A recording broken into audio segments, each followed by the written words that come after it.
I don't even know who's in here. Ignore this stream. That's all I'll say. Oh, we're getting a little bit of ringing.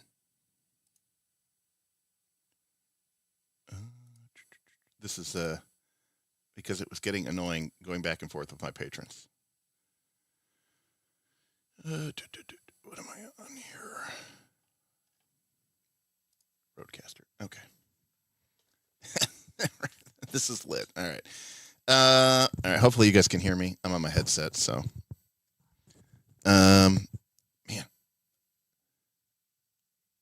I gotta work on that. All right.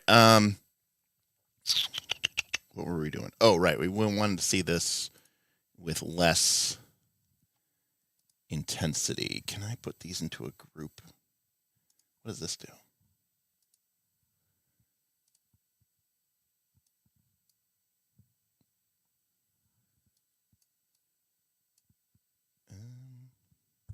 All right, that's a lot of intensity. Okay, we'll start. Hold on a second. We're at 50% on the wall wash. All right, that's no lights, or that's no wall wash. So it's on the loud side. All right, yeah. Well, part of the problem, and let me say actually, now that I'm thinking about it, I might be set up with the wrong. No, I'm on my compressor. I don't know. So yeah, Vin. So with your thing, Kyle, what do you mean by turn on the main lights? The main lights are on, Kyle. You mean my key lights? My key lights are on.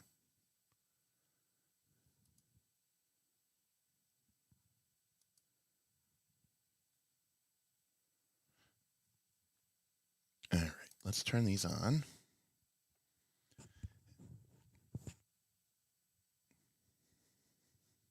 Yeah, again, I mean, this is with the lights off, and then, well, that's okay. Dungeon's fine. Hold on a sec. I still have to put down my thing when I get up. Actually, let me switch. Let me switch over to my.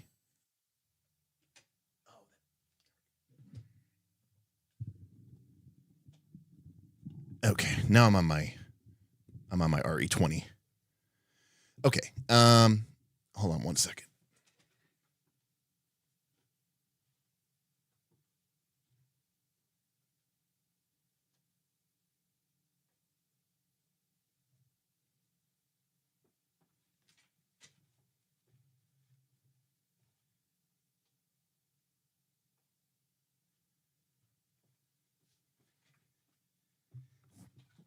Okay, that is all of the lights at off except for the par can.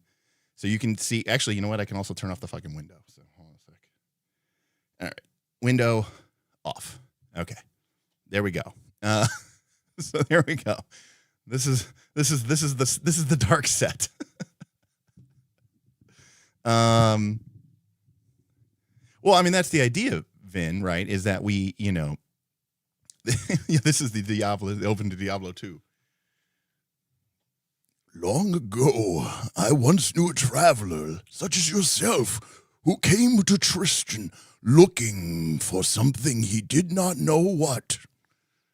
Alas, in the depths of hell, he found what he was looking for, an answer. I don't know that I have a fire effect in the window. I do have some different effects.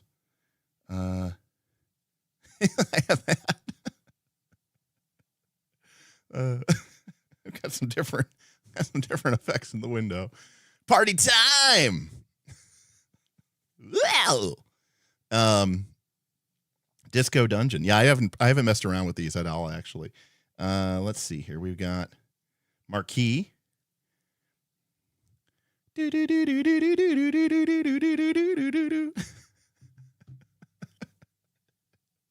got Flicker. There we go. Yeah, that's not completely horrible. There we go. The system is down. the system is, this is called C-Wave. It's kind of fast. Actually, I can slow down the C-Wave. Hold on a sec. Let me slow it down. Here we go.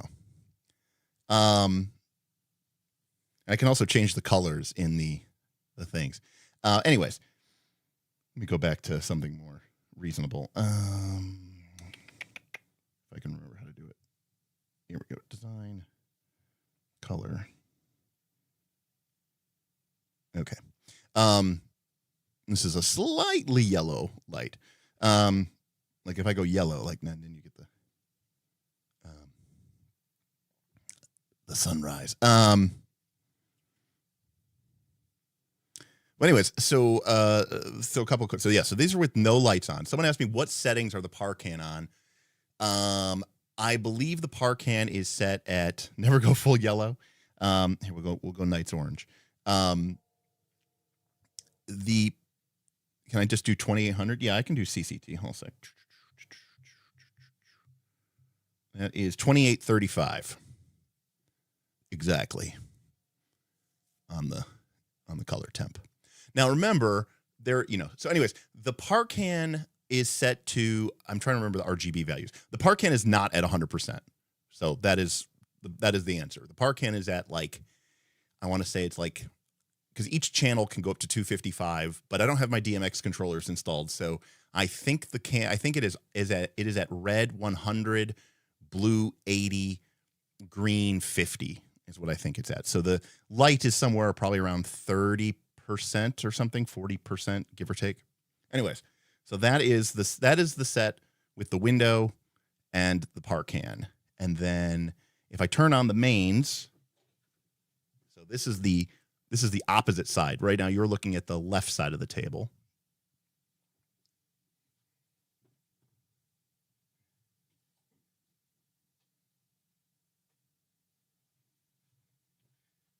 So I just turned on the lights on the other side of the room.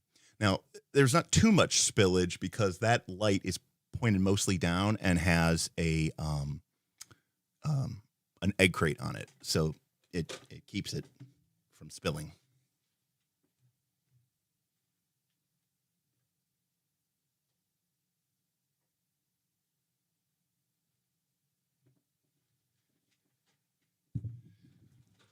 Okay, so that is both main lights on.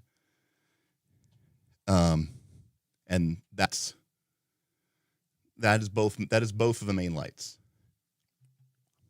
So these are the key lights.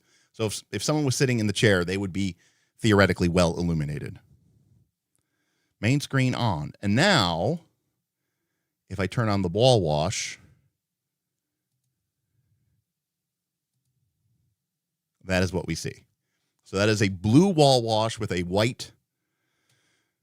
Okay, see, the cables will all be hidden. There's just no point in me routing the cables until I know where everything is going to be. I don't even know where the final position of the lights are. So, in fact, a lot of the light fixtures are gaff taped to the ceiling, which, the lights are pretty lightweight. The lights are pretty light, so it's not like a problem. But, yeah, eventually they will be. I can turn down the intensity of the wash, yeah. Let me go to the wash. So I can turn down the saturation. I can also turn down the intensity. So here, I'll lower the wash. Right now, the washes are at 50%. I will lower them to 25. There. So that's the wash at 25. And do I have warm lights? Yeah, I mean, I could go...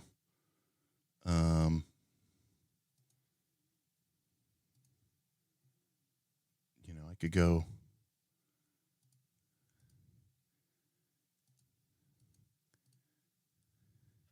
This is called sunshine, whatever that means. This is called desert. Ooh, desert. But yeah, I mean, I can do any color RG. I can do any color RGB. Anyways, let me go back to. And we'll make it really.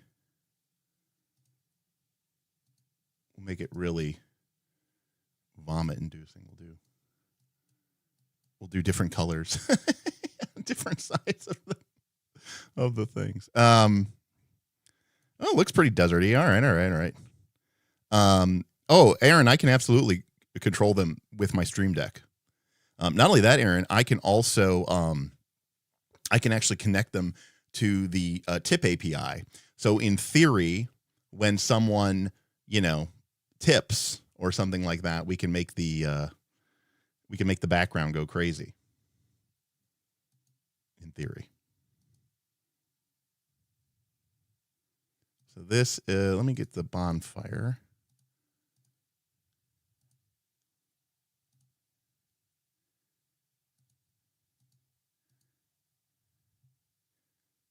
That is called the fire effect, such as it is.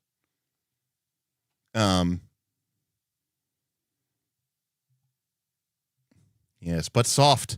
What light through yonder window breaks? It is the east, and Juliet is the sun. Oh, look how she lays her hand upon that glove. If I were hand, as if I were a glove upon that hand. I love Romeo and Juliet. Can I go over and sit over there real quick? Yeah, hold on a sec. Let me turn off the fire. What else do we have? Oh, we do have cop car. That's not completely horribly annoying. Oh, wait. Lightning.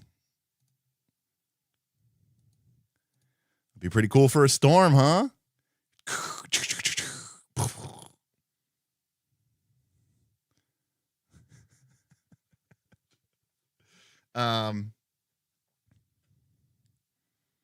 Yeah, I can adjust everything. Needless to say, I can adjust everything. Oh, this is party lights. Yeah, I can adjust the speed, the saturation. I can adjust all the things. Yeah. For people in actually, oh, you know what I can do? There we go. This is my control. These are for the Amaran lights, the pixel tube lights. I can control all of these things.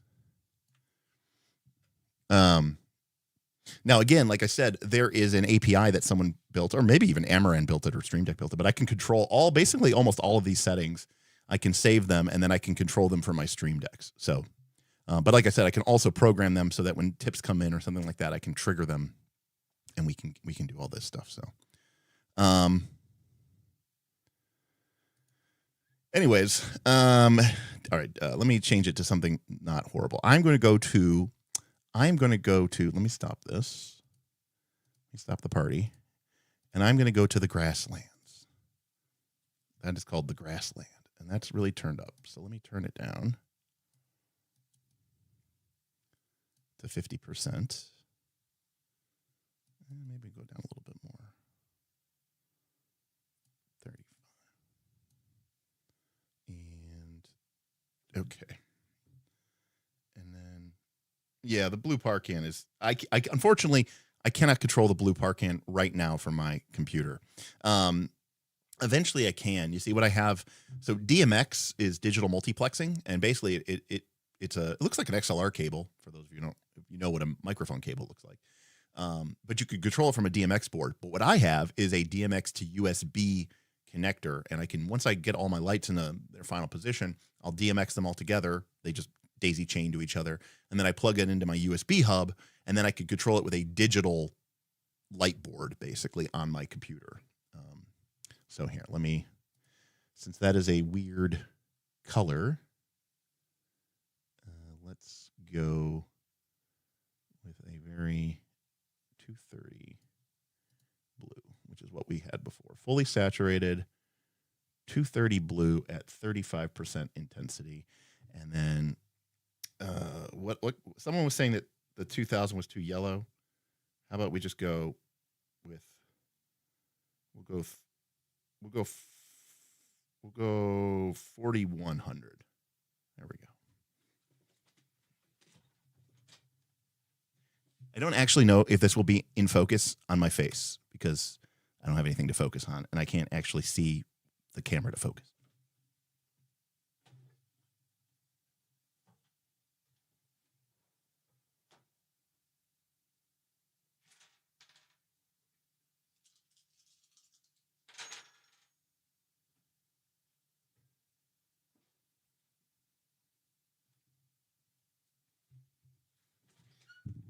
So I had no idea. I had no idea what that actually looked like, but cinematic for sure. Well, again, Kyle, I don't want the Parcan to blend in too much. I mean, the point of the Parcan is to sort of slash through the wall wash, right? So,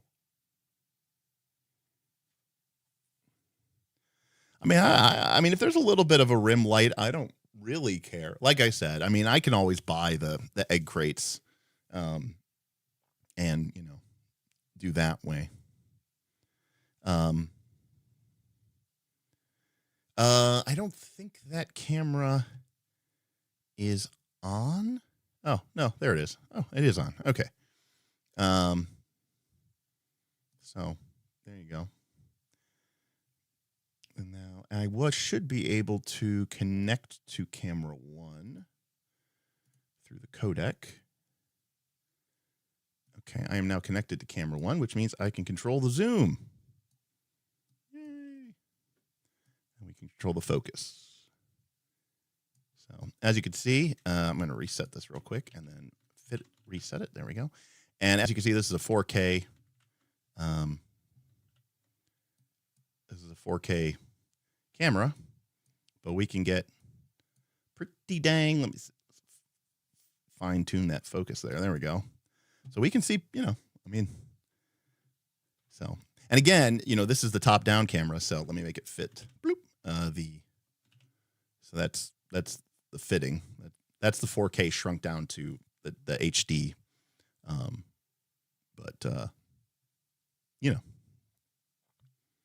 hopefully that's a lot better than what we had before. Because like I said, now that it's all networked up, I can control things. Like I can control the exposure of this camera now remotely, which I like. Actually, what I kind of like doing is getting the exposure good, probably somewhere around there, and then maybe adjusting up the contrast a little bit. Like obviously I don't want to go too much, but for the top down shot, I actually like punching up the contrast a little bit. I think that'll make the dice a lot easier, the things to, a lot easier to read. Yeah. So again, I don't want, obviously we don't want 0 contrast and we don't want 100% contrast, right? But I think if we go with like maybe the baseline's, 50. So if we go with like maybe like 60% contrast, just a little bit more contrasty, just to make things pop a little bit more. And like I said too, we can have a bunch of different viewpoints. Kendall says, I swear to God, you spend more money on your setup than people like XP to level 3. I definitely do. Hard to tell without hands on the shot.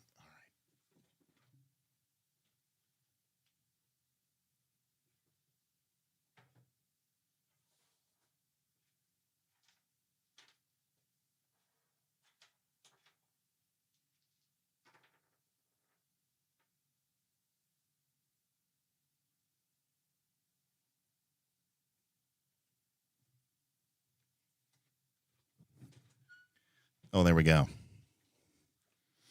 Fuck yeah, those dice. The dice do look so good. Even Tim was over here and was like, "Oh my God." He's like, they feel so good in the hand. They roll so well. And we're all like, "Yes, we know." But yeah, the dice look great. But anyways, where were we? Right. There we go. Shrink that down there. This is actually the actual full shot, by the way, of of the wall. It's just so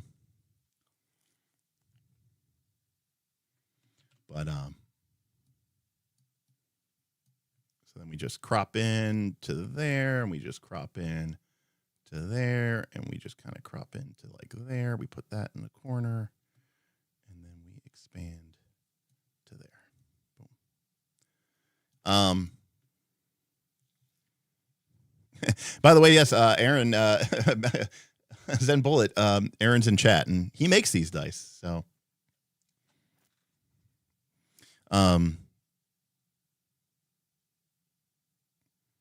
Yeah, all the cords are going to get put out of the way. It's just there's no point in me putting up the cords until things are in their final position.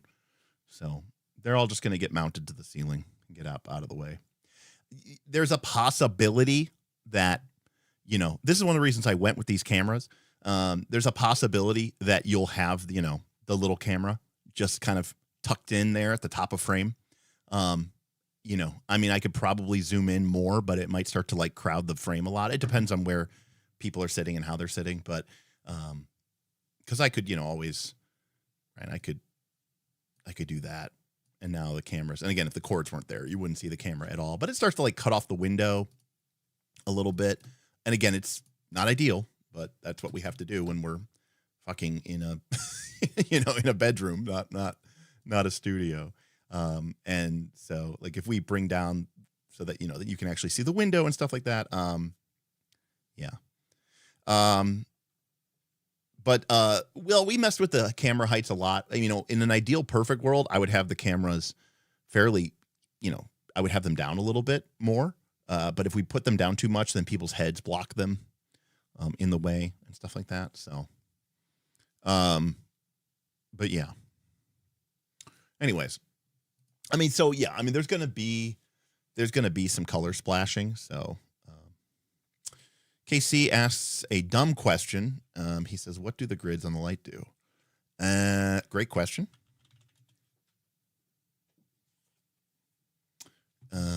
So,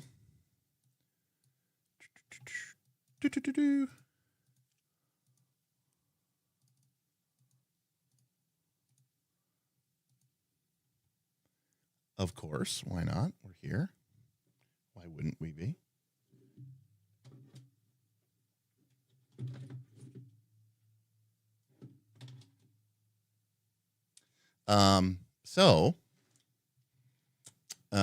Basically,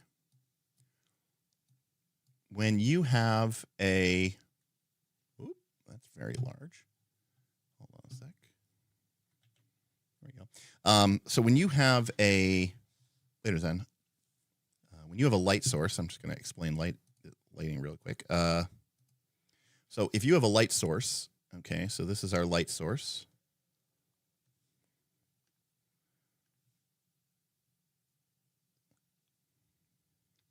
Right. Then it is going to send light out. So like if we imagine this point, right, the edge of the light, and we imagine this point, the other edge of the light, and then we have another point here in the middle, right? So we have 3 points. We have a point here and a point here. Technically, there's infinite points, right, along the edge of this thing. But you can imagine that this point of light is shooting out light beams in all of these directions. And this one is doing the same. And the one in the middle is obviously doing the same. So that means that if someone were, say, standing right here, okay, they're actually going to get light on them. They're not only going to get light on them from right here, but even the other side of this light is going to be technically hitting them with light, right? So what we do is if we put a eggshell or what's called a grid onto the light, which is basically, it just kind of looks like a grid, or like what you would store eggs in.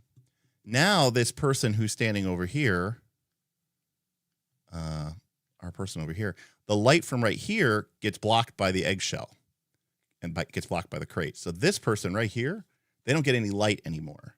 And instead, the light that's coming out from this point can only go out in these areas. Same thing with the point over here. And so the net effect is your light is going to be mostly only right here, with only a little bit of like this point right over here is still gonna show light all the way over to here. And this point right here is still gonna have light that creeps out over to here. So you're gonna illuminate from here to here. but instead of illuminating, basically all of the entire screen. So that's what the grid does.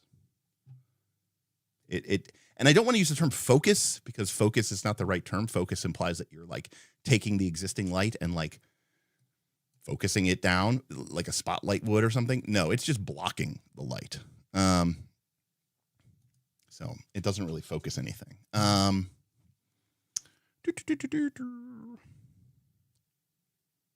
This looks like a really bad lighting diagram. Yeah, well, I mean, come on, it's very quickly.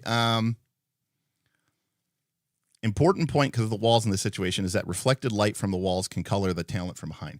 Yeah, I mean, like I said, there's going to be, splash and there's going to be, I mean, we're in the studio, we were like 5 feet, 6 feet off of the walls. Here, we're like a foot or like 2 feet off of the walls, right? I do think that a grid or something to that effect might work. What we might be able to do actually is maybe put some like a flag or something up across. I wonder if that would help in some ways. Yeah. I doubt it was from the reflected light. I bet it was from the actual light at them, the actual, the actual tubes themselves. I'm willing to bet that if we put a grid on them, it would substantially help the situation. For sure. Yeah. In fact, I'm almost 100% sure. Kendall, the people who could afford me have professionals, and the people who can't afford me wouldn't be able, you know what I mean? like they wouldn't have the ability to do it anyways. I mean, that's the problem. Like I could consult somebody and then tell them, hey, you need to go spend $1,000 so that you can light your one wall. And they'll be like, $1,000 is our entire budget for the entire set. And I'll be like, okay. So it's a little bit, a little bit counterproductive.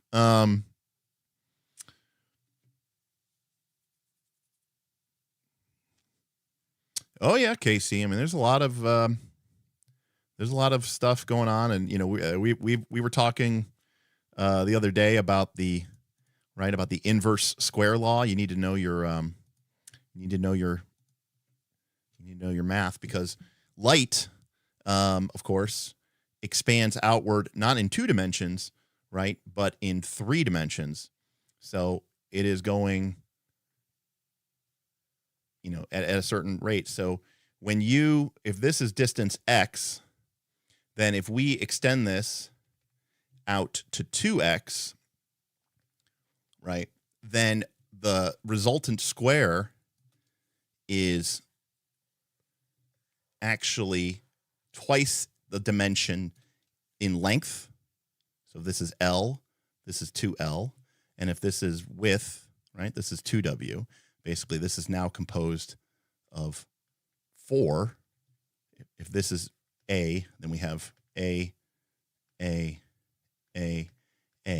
So in other words, if this box here contained 100 units of light, okay, then each of these boxes contains 25 units of light, which means that if the letter A is, let's say, a person's head, then at this distance, X, they had 100 units of light on them. And then if we double the distance, they now have 25. So if we double the distance, then we quarter the light. And that is called the inverse square law. And it's pretty much like the number one thing that you need to know in order to be able to properly light people. Which is one of the reasons why us not having a lot of distance here is a problem. Because normally in our old studio, if this was the wall, okay, then this is the wall. Then and we're lighting it. And my talent is over here. the distance here is 5 feet. So if the light is here, then even though this is this to this might be 1 foot and this might be 4 feet. So that's actually a double and a double again. So that means we've not only we doubled the distance, we've 4 times the distance, which means the light falling on our subject is 1/16 as strong as it is falling on the wall. And at 1/16 intensity, it's not going to be nearly as bright. But now you can see that if instead our talent is sitting right here, and now they are only 2 feet away from this light, and the light is 1 foot away from our wall. Well, now we're only double the distance, and so the light falling on our talent from that's supposed to only be on the back of the wall is only a quarter. Obviously, the difference between 25% and whatever that is, 6% ish, is huge.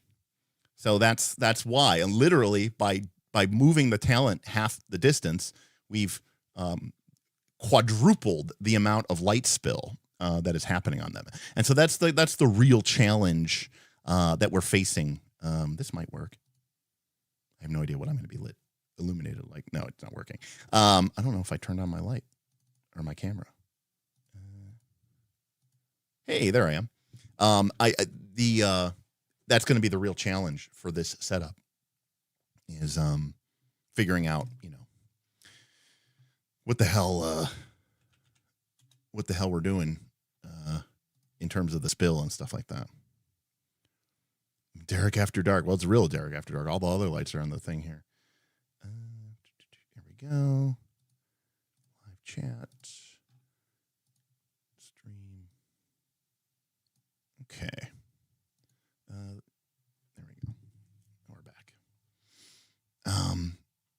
Shadow Derek. Derek After Dark. Time to talk about mega games. No, we're here to talk about light. Yeah, so again, we'll mess around with some of the ideas, and we'll figure out. Hopefully, we'll figure out something. Again, I'm not really looking to do. Can I make the studio lights dim white to make it look dark gray? What do you mean by that, Vin?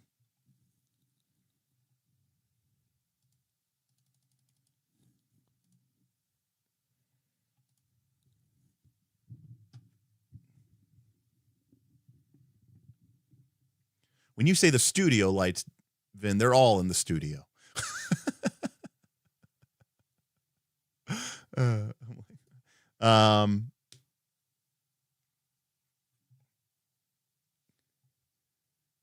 Sorry. Okay. So our wash lights, our wall wash lights. You want it to be, what'd you say, dark gray?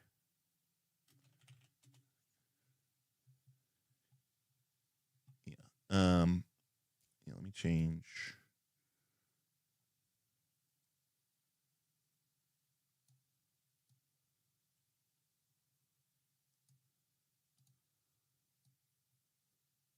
I'm guesstimating on this.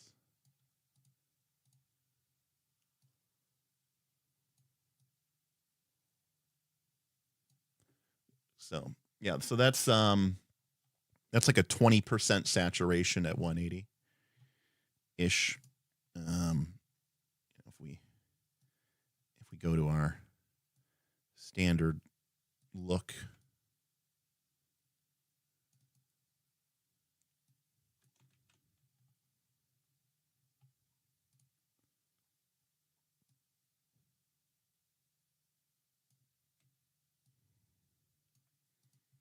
So, you're just a sucker for super naturalistic lighting. No, we want super fake looking lighting. No, I mean, yeah. I mean, obviously, it depends on the situation and the mood, that we're going for. Obviously, like in some instances, I do think a super naturalistic mood is. Yeah, I don't know that the streak is 5600, Aaron. By the way, I don't have the ability to control it. Like it's set to whatever it's set to.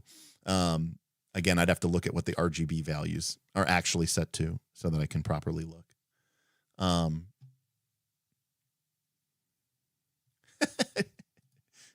I like this look. Actually, I think the par can is actually leaning more red, believe it or not. I mean, I could make it pure white, I suppose, if we want the streak to be that way. But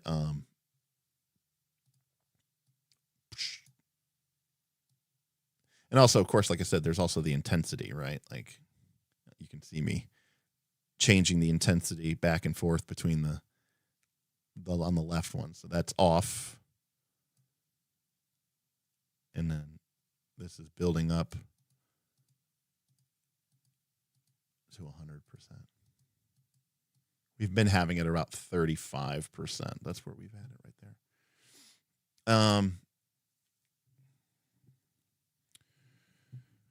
So anyways,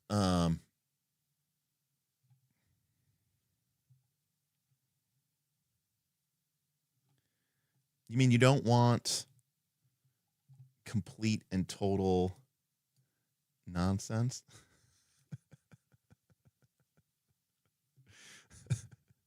Dark dimensions flood through, Blood Lord. They're coming for us. Hot pink. There we go.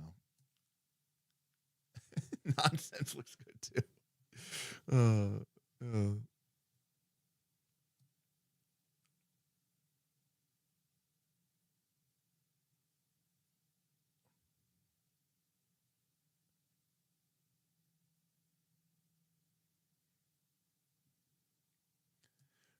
Oh, there we go. I got you. Dungeons and Dragons. Satan's game.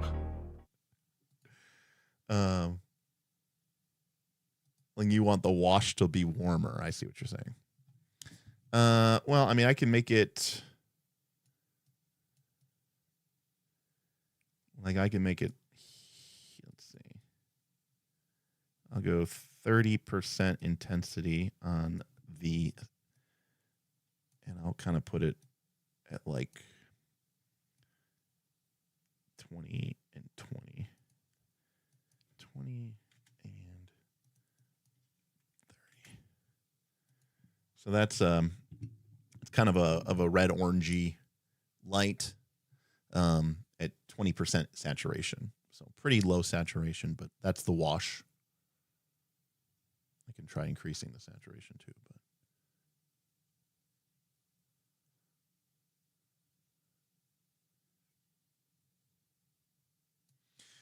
the other thing too, by the way, is that like when we have a more neutral color in the tubes and the wall wash, right? Like I'm gonna go back on screen here real quick.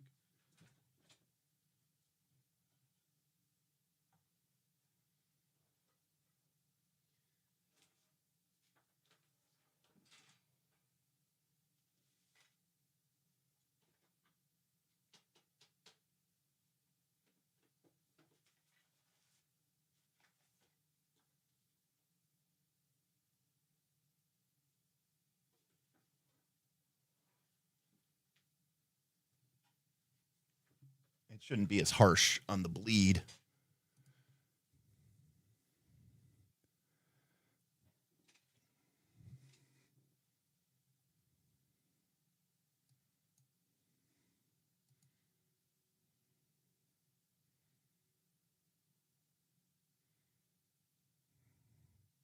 So, yeah, that seems like it's a pretty good.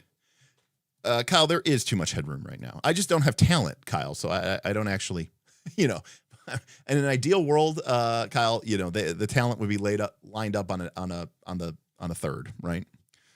On the top third. So I agree with you. There is probably too much headroom there.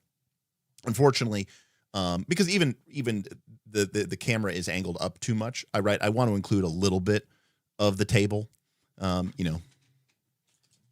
in the shot.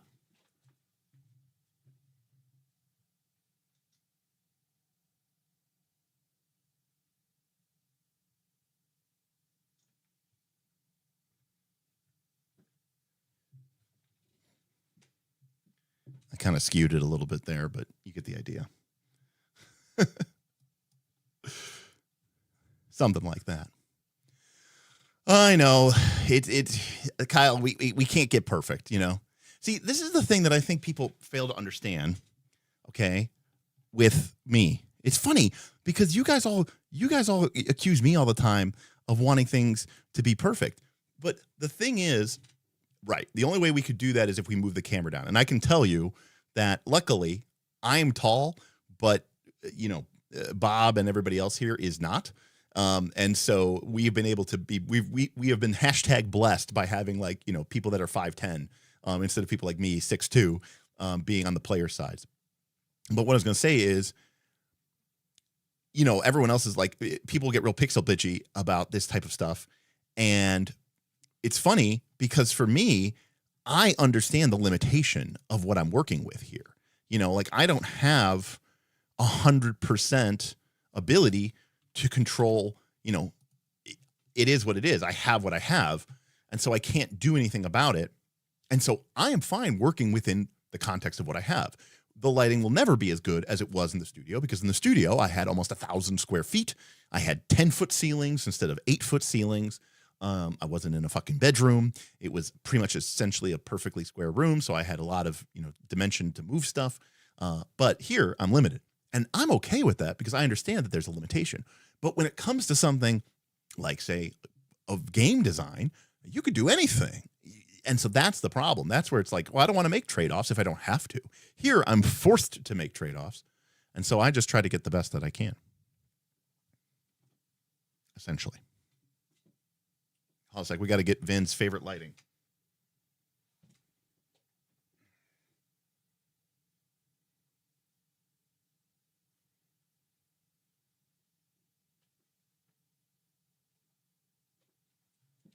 According to Vin, that makes me now a real YouTuber. It's having lighting from behind.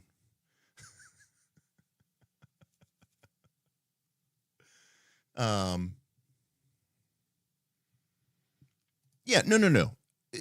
The talent will be on, the eye lines of the talent will be on, a third. If you don't notice, that's pretty much how this stream is set up, right? Which is that my eye line is basically on a third. So I'm deliberately choosing not to turn on my main lights, by the way, so I could be cool and edgy. Oh, I think I got another edgy.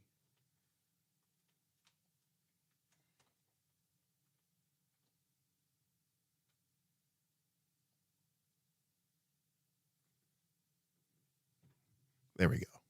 That's just my rim light.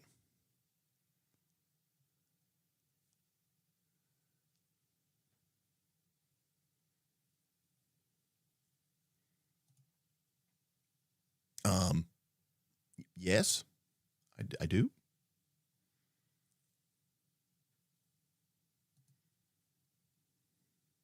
Yeah, I don't mess around with any of that golden ratio stuff. I just use rule of thirds. That was never. Oh, that was a joke. Oh, okay, sorry. I don't know. There's a lot of stuff going on here. Anyways.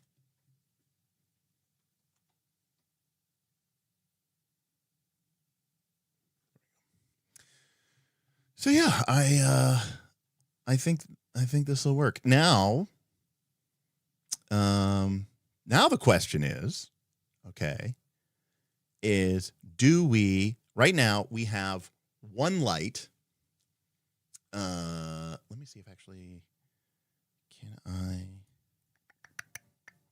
which camera is this? Is it camera 4? I think it's camera 4. Yeah, it is camera 4. Okay. Hold on a sec. Let me control camera 4. Where is my control box? Got a lot of stuff going on here. Hold on a sec. Camera 4. Connect to camera 4. Okay, connected to camera 4. Oh, we are all the way zoomed out. Hold on a sec here.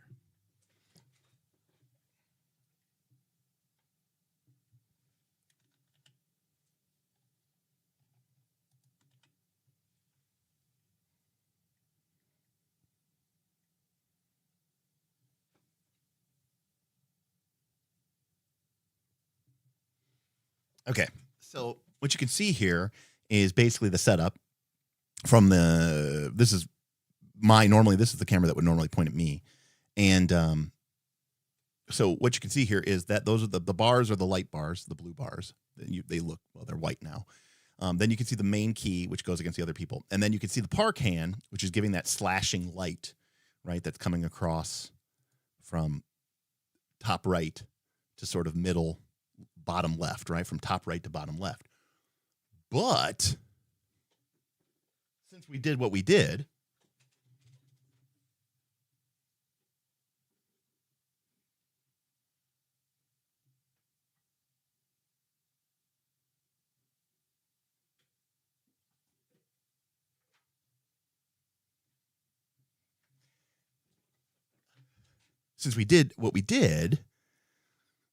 I now have an extra park hand.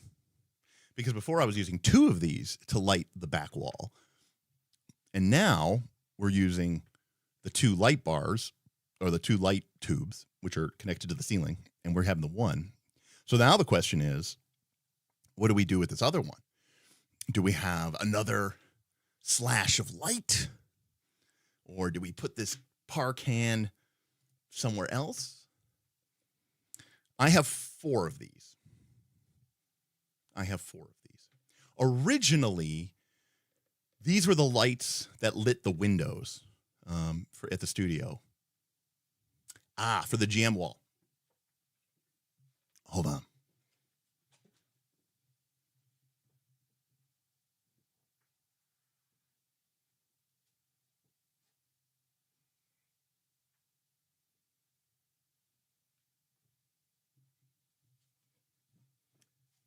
So for the GM walls, I have a couple options. So a couple of things.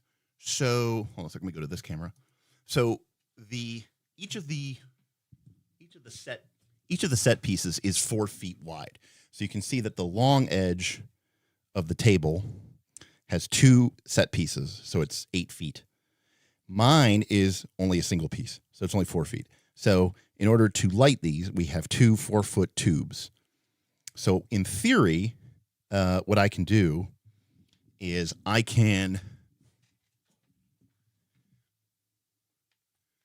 use one of these 2-foot tubes to light me, or I could do like 2 of the 2-foot tubes. I have a couple 2-foot tubes. Instead of 2 4-foot tubes, I would use 2 2-foot tubes. The other option, this is from the old studio. I have this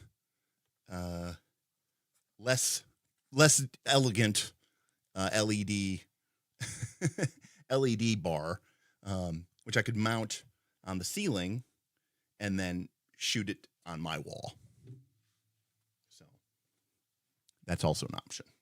And this one's controllable by DMX. The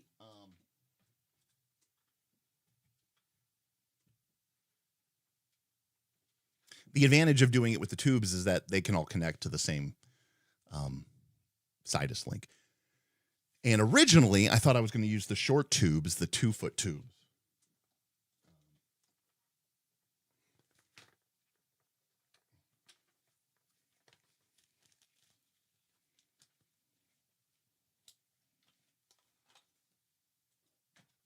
This is the 2-foot tube.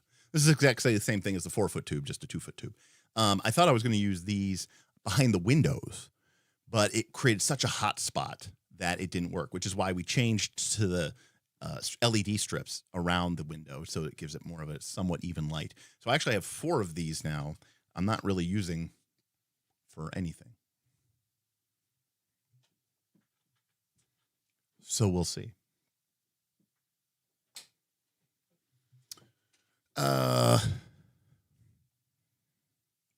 But yeah, I gotta become ultimate gamer. Welcome to the Wonder Zone. Dude, waiting.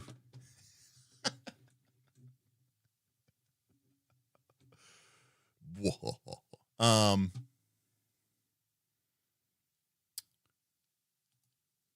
Yeah, no, plus they're just gonna get stepped on.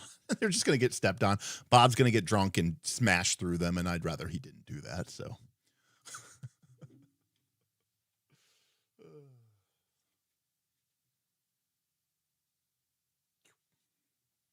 Can I make it red? Of course I can make it red. I can make it anything.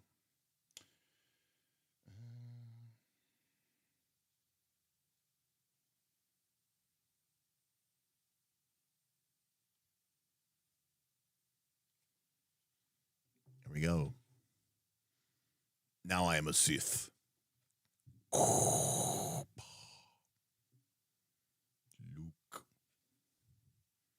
Obi-Wan never told you who I am. No, I am your father. Anyways, yeah, Kyle, you're trying for Vin's stupid edgelord, probably some Twitch streamer streaming freaking Elden Ring or something. They probably look like this. Actually, this is probably what their setup is. They probably have this tube light right beneath them. Anyways, yeah, I think that'll work. Again, we can play around with some different color contrasts and stuff like that.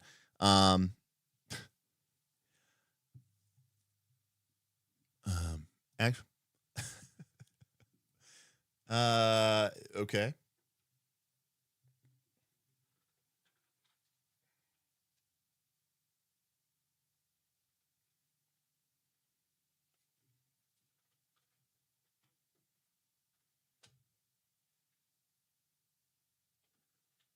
This is almost certainly going to be washed out.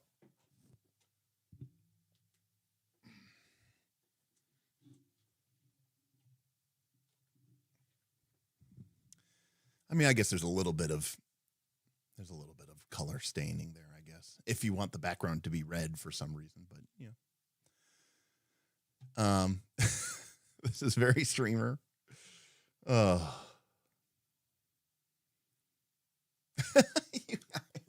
I don't mind. You know what? It is such a low level of accent that it doesn't actually bother me. It's essentially even. There's no gradient from up to down. It's just kind of all just one color, basically. The thing about 5th edition is, you know what? But by that definition, my thumbnail should be me doing this. I can't believe D&D 2024 is so bad. They ruined the game. I can't believe what they'll do next. Dye the hair red. We'll be good to go.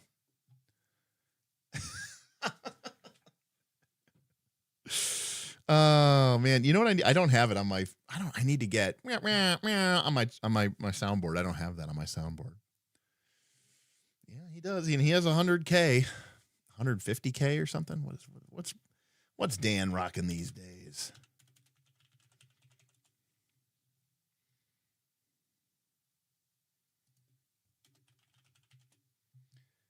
$150K subs. Wild. Good for him. Blue is better. Now we're debating over the color of the background.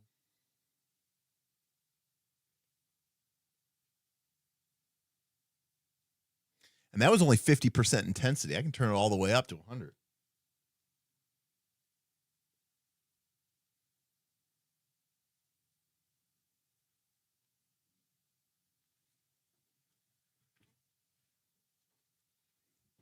There you go.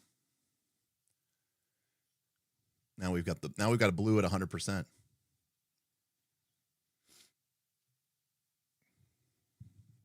Welcome to Knights of Last Call, where things are blue.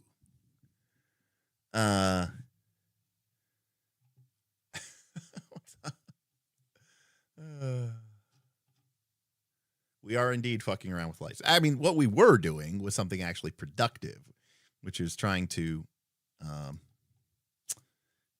right size this before I messed up the camera angle.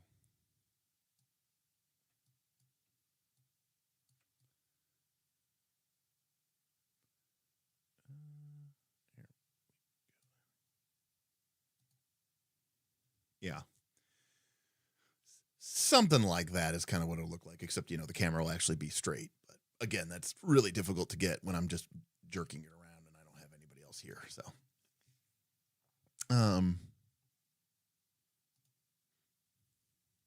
that's true. We are never productive. Very true. Instead of actually though, it's been I had a rough Thursday. The New Year's was a rough day for me, but I had some panic attacks in the morning. But by the evening, I was feeling better, and Friday was actually a really nice, relaxing day. I kind of did nothing.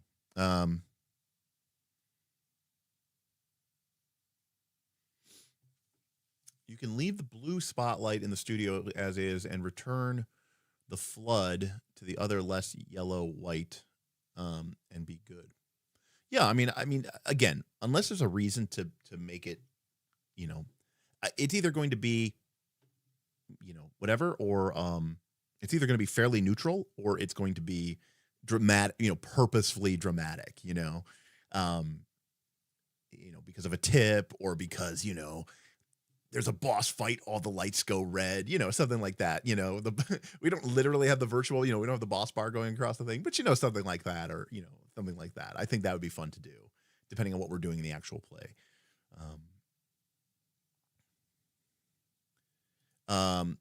Did you get to play FU? No, unfortunately. So we have 5 players. Again, we were going to have 4 players, but Smith decided to participate, which was awesome.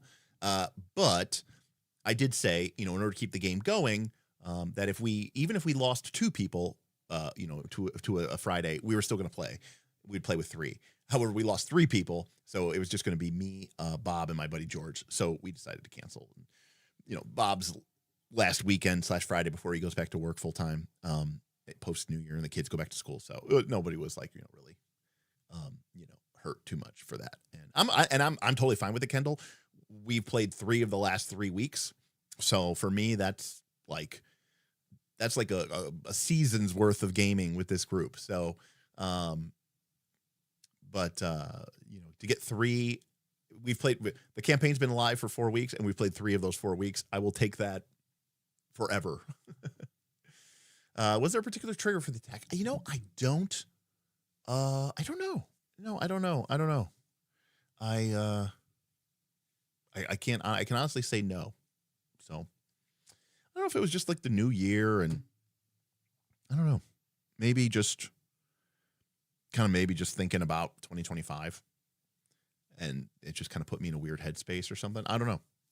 I'm not quite sure, because I do a bullet journal. It's basically just a journal, but it's a type of methodology for journaling called bullet journaling.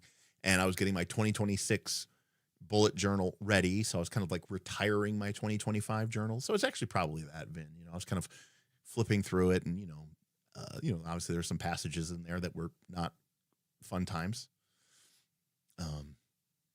Avoiding bankruptcy would be a good one. If I can. I gotta stop buying fucking lights.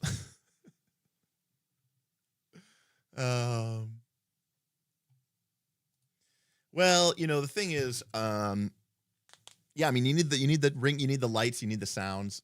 Again, I know people don't like the Wheel of Pain, but Wheel of Pain was very profitable for us, for sure. And while I don't think we're going to do something quite so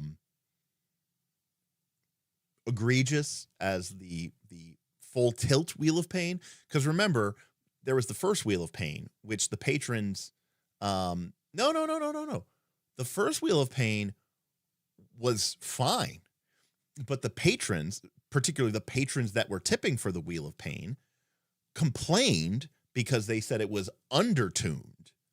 And so we tuned it, and then we kind of, we overtuned it, because in kind of like, well, fuck you, Look, at that time, the Dark Council was not necessarily formed. I'm saying that because the Dark Council wouldn't have, these were people active in the Patreon base, because the complaint was, going back to Wheelgate. By the way, if you don't know what Wheelgate is in chat, just let me know and I'll briefly explain it. But the complaint was, the first Wheel of Pain was that, there we go. Someone didn't know. Yeah, Lionhead Gaming. So we did a when we were doing our Rise of the Rune Lord, when we were doing our Rise of the Rune Lord AP actual play, we went live, and part of going live was that we let the tips from the players, tips from the chat, give the heroes, the PCs, hero points. And people said that was, fine, that was fun, but it would be fun if there was a way for the chat to give the GM, villain points. And I didn't really want to deal with villain points. So we came up with the idea of something fun instead, which was a random table. We created a 100 entry table inside Foundry. So it was a rollable table inside Foundry. And whenever people would tip, tip for the villain, tip for the GM, we would spin the Wheel of Pain. Well, the first Wheel of Pain was, again, it was designed to be quote unquote bad or punishing. And the problem was that people would complain because, somebody would spend $50 to spin the Wheel of Pain, and the Wheel of Pain would be something like select a random PC. That PC loses half of their hit points unless they role play and deliver a soliloquy in character. Chat will vote to see if they approve of the soliloquy or not. And so, some random person, ironic, by the way, that Wheel of Pain in our server, in our stream, a painful event was making someone at the table role play. Not me, of course, the players. And to be clear, that it checks out 100%. And so, Tim or someone got picked and, randomly. And so then they did their little role playing. And then the chat was all like, oh, that was pretty good. Good job. Everyone, we support you, Tim, that we love Tim. And the person who just spent $50 to have something bad happen felt like they got screwed over because they were like, what are you talking? Like, that was, that wasn't punishing the players. Like, the player had a role play, and then the chat, the softies in chat just voted so that nothing bad happened to them. And they're like, screw that. So people were grumbling and grousing, and, Smith and I being Smith and I, we were like, well, okay, fine. You're not happy. Okay. Like, the Wheel of Pain is at 3 of 10, 3 of 10. Oh, you're not happy? Fine. Crank it to 10. And so we cranked it to 10, and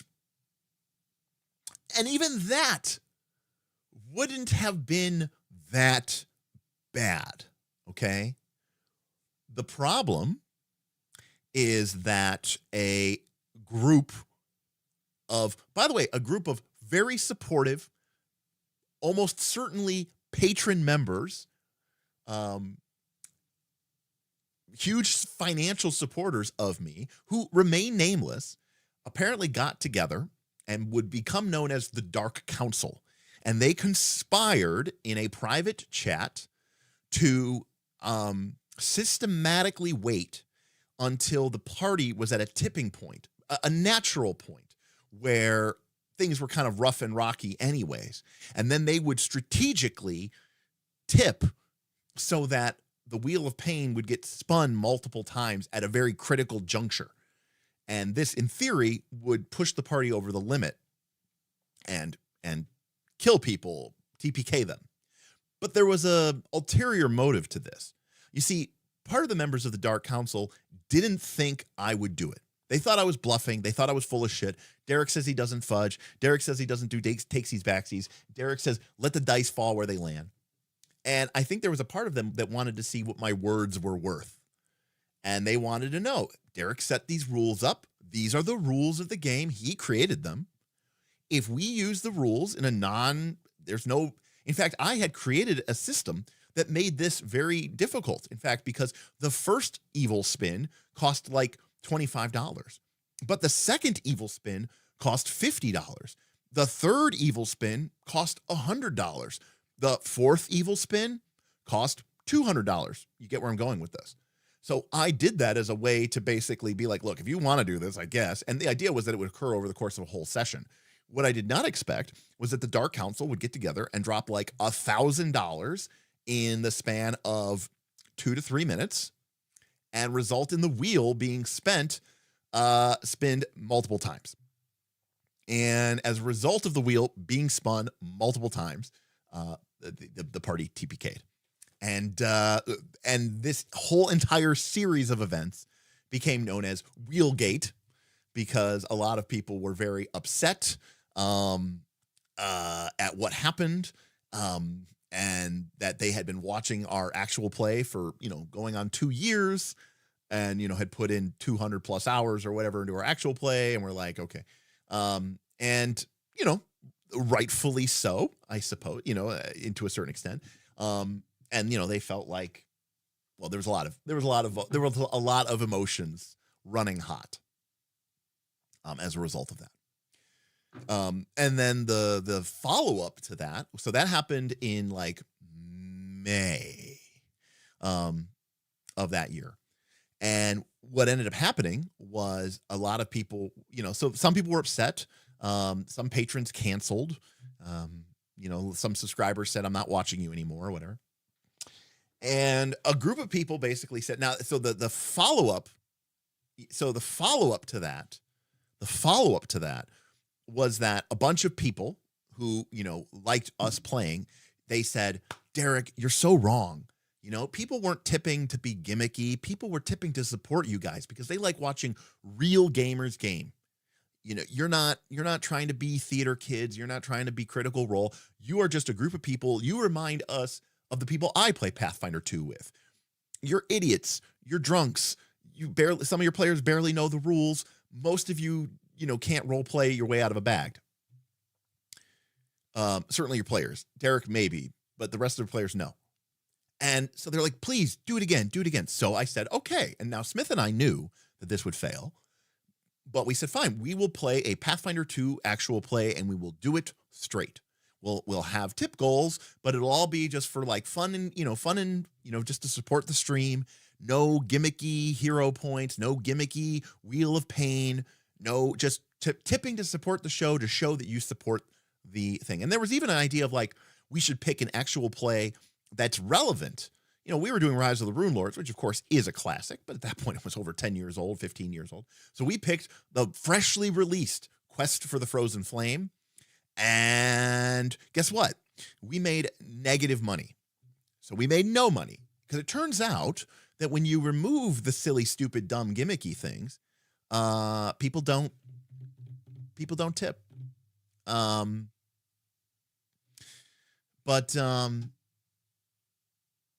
Anyways, so that completely failed. And Quest for the Frozen Flame actually cost me money because I had a contract essentially with my players, and I agreed to pay them a certain amount of money for each show. It wasn't a lot of money, but I didn't make that much money back. So, and when you include the price that I paid, to buy a special stream overlay, for the Quest for the Frozen Flame to make it look, frozen, flamey, and had that. By the time I added up, I lost money. So, and I was like, well, okay, that was horrible. So that was Quest for the Frozen Flame. Then, as many people have seen, we did 2 gimmicky Pathfinder 2 one-shots that year that did gangbusters. In fact, we did 2. We did one on Halloween, which was a Fistful of Flowers, which is where everyone was a Leshy. Bob was the game master, and we were all Leshies. And we had, of course, the idea being Derek hates Leshies. So here's an entire adventure where everyone's a Leshy. And Smith came on wearing he was dressed up like a daffodil. And I had a Snapdragon helmet made. And we had 2 goals, because there's 2 ways that you can tip, as you can see down at the bottom right of your screen.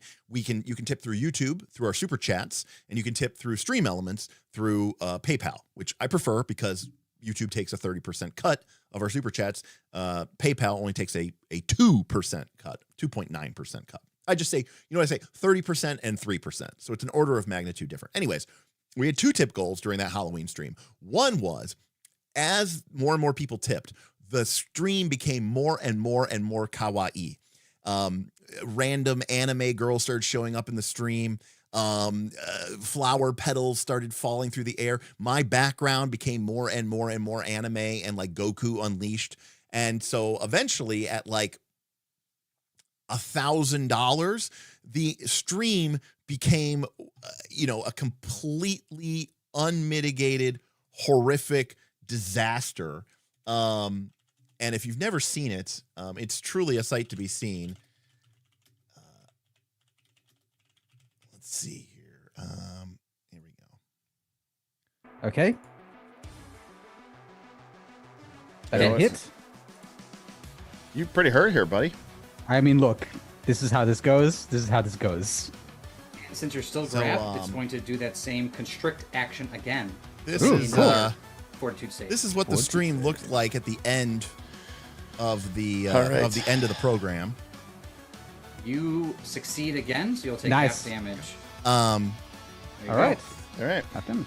so Vin, All right, Vin, the Fluffang. self-confessed, And now cynic, he's you no can see longer him, grabbed, right? tucked in around he there is in the grabbed. in the He's right still hand grabbed. I'm corner still of the grabbed, screen. Did the creature Derek is wearing Did the creature my Snapdragon. Did the creature spend an helmet, action to maintain and it? I have the full Goku He doesn't. Unleashed He anime. successfully We got strikes, Pawn no so longer he's dressed grabbed as a again mushroom, from and the- then Oh, there's Smith it's just dressed as he's struck. a Okay, daffodil yep. line. So this All was right. this was what happened after the Fluffang. full All kawaii right, goal. Fluffang reaches um, out to got the unlocked. bounce being carried. But you'll also see on the right side of your screen that there was another goal, which was for us to do a follow-up holiday stream for Poppets, which Derek hates even more than Leshies. And that, believe it or not, that got filled up basically only by one person, by Boothby.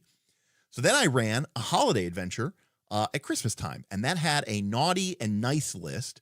And so when you tipped nice, the players would get a random present. And when you tipped naughty, it would do something terrible to the party or really make them embarrassing, like have to sing All I Want for Christmas Is You, which is really funny because we sang it and then we got copyright struck because we sang All I Want for Christmas Is You by Mariah Carey. Long story short, that made a shitload of money. In fact, those two holiday streams, the Make Derek Suffer by having to be a Leshy and have big-breasted anime girls bouncing around on stream, and the Poppet Christmas Carol, where every player played as a Poppet, one of whom was Elsa.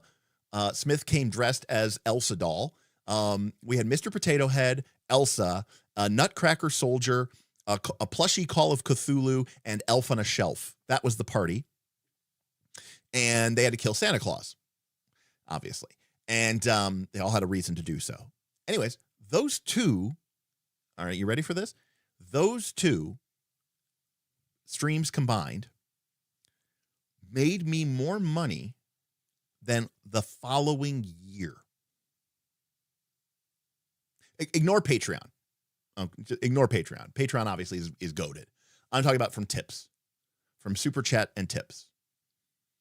So those two streams, just those two streams, made me more money in tips and Super Chats than the entire, and because obviously it was at Halloween and then Christmas time, the entire following year. I made more money off those two streams. So yeah. Now, the following year, this led us to this idea of, hey, actual plays can make us a lot of money if we make it fun, if we make it zany, if we make it crazy.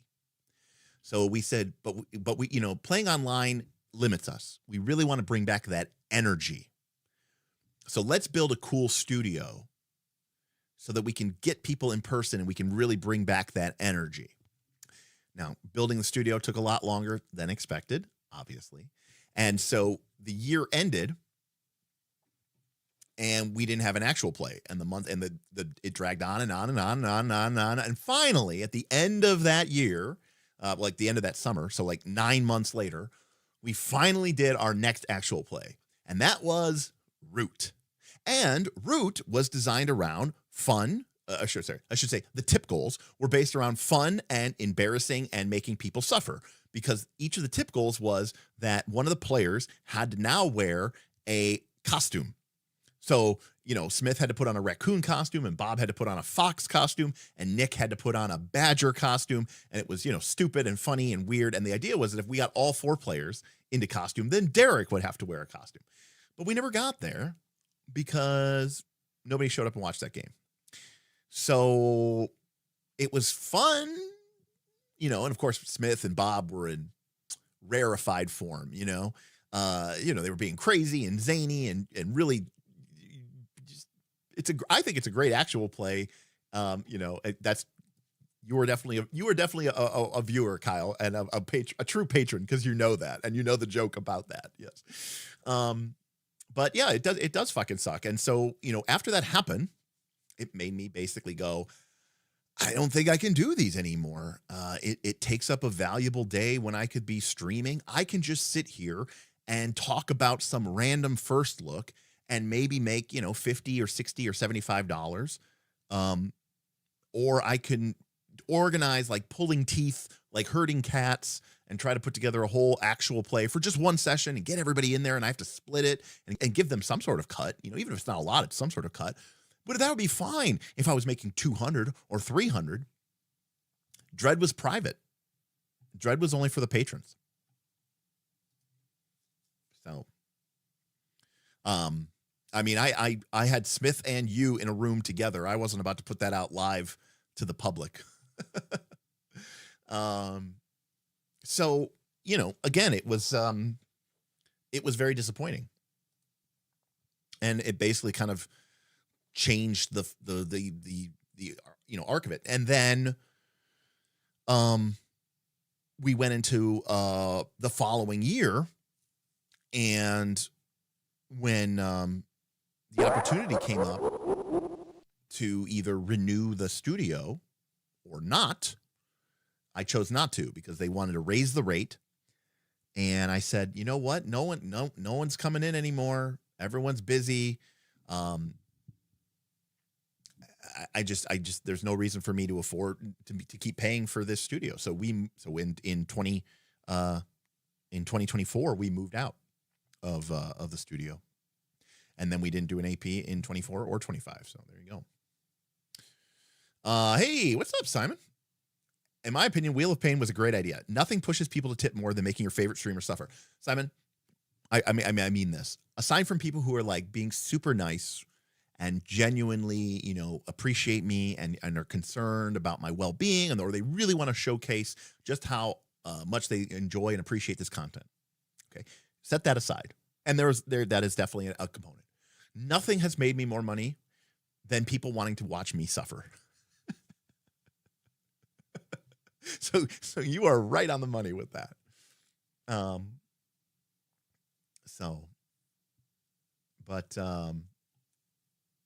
Yeah, Dread was Dread was great. Dread, that's a true surprise moment,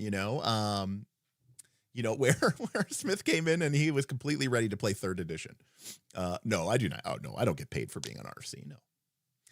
You just checked. The last episode still has less than 1K views. Yeah. No problem, Kadrissa. Thanks for stopping by. Or K Idrissa. I don't know how you want to do it. In my mind, it's Kid. I just think of you as Kid, but it might be K Idrissa. But hey, thanks for stopping by. Always love to see you.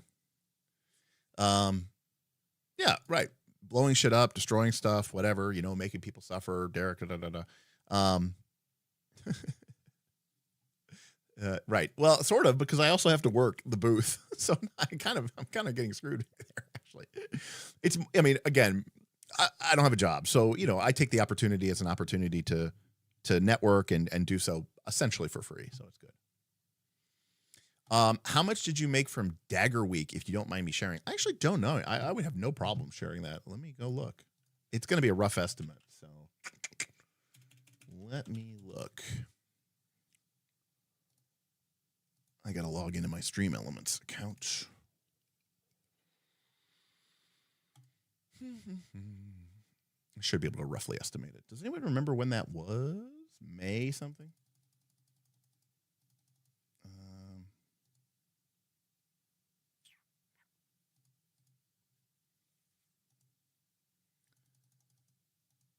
I think it was May, right?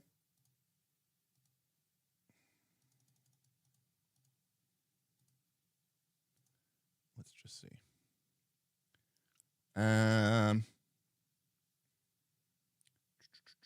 Looks like it was May.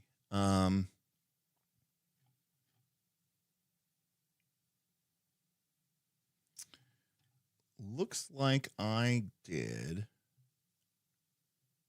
Well, this is the whole month of May. I need it. I need to look up my whole YouTube channel. This is riveting content. Someone asked me a question, and it's data related, so now I want to go look it up. Yes, that's true.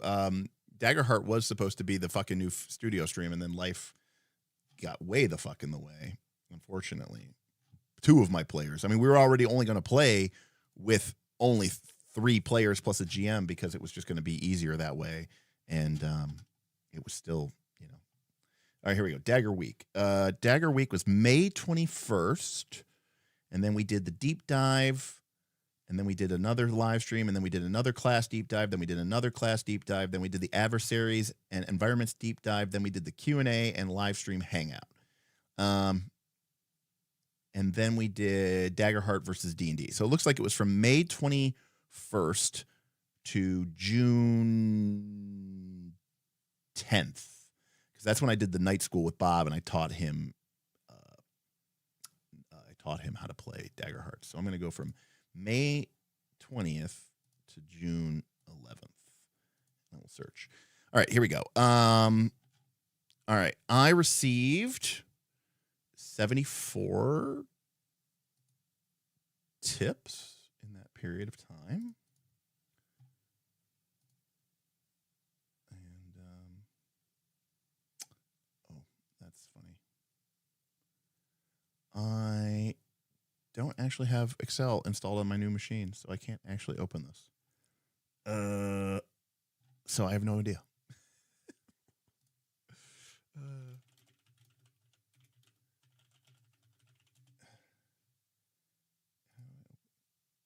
Open up in Google Sheets. One sec. This is ridiculous.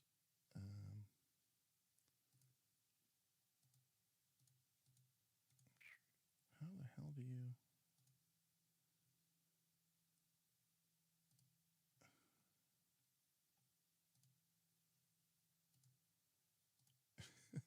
This is riveting. Downloads.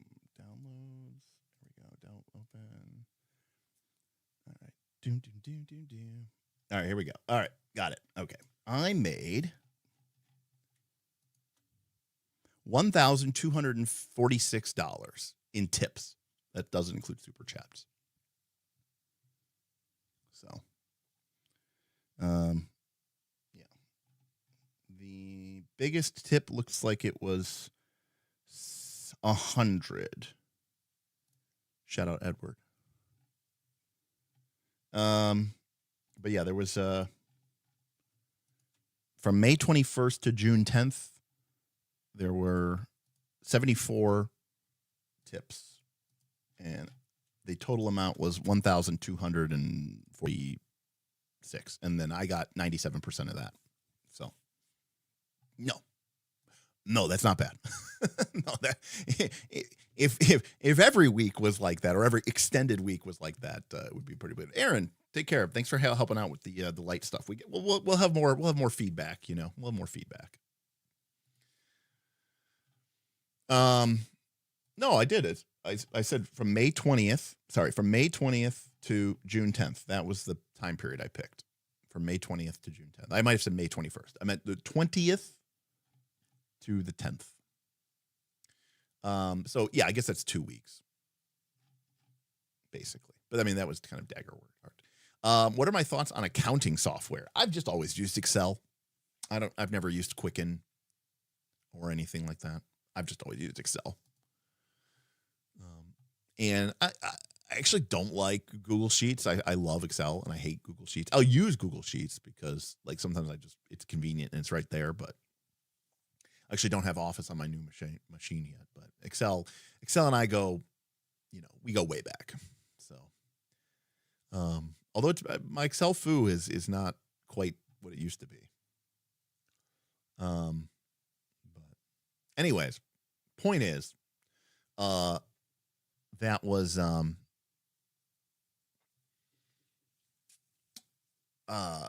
yeah, I mean, if I, which I should because it's now the first, well, it's the new year.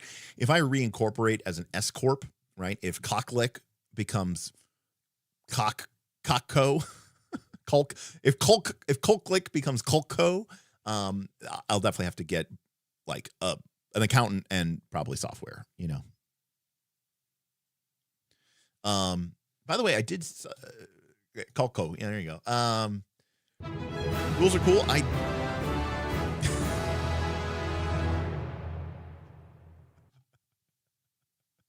August 22nd tipped $50. Kane's Fund.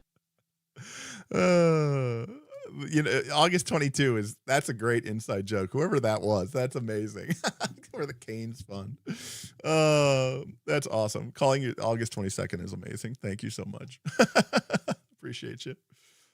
This was just literally a lighting stream, so I really appreciate you. See, again, I point this out all the time. A single tip like that, you know, is literally worth tens of thousands of views. So I would much rather, you know, have an awesome, happy person who's willing to throw $50 my way than try to, you know, I don't know, chase the dragon of trying to get 15 or 20K views on some, you know, 5e stream or something like that. But thank you, August 22nd, for that level of support. And you know, Canes is the unofficial sponsor of Knights of Last Call. Although it's not as much anymore because we used to be across the street from a Raising Canes, and now we're not. But you know, it still is.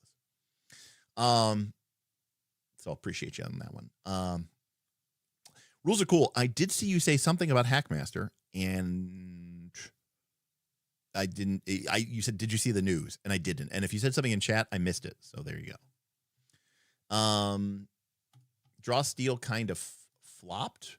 Well, they have a second Kickstarter that's doing millions of dollars. So there's that. Yeah, there you go. 2.2 million. And I'm seeing advertisements for that one. So, new edition. Why are they releasing a new edition of Hackmaster? I am going to be at GaryCon though, so that's kind of sick. I'm going there on the Roll for Combat Express.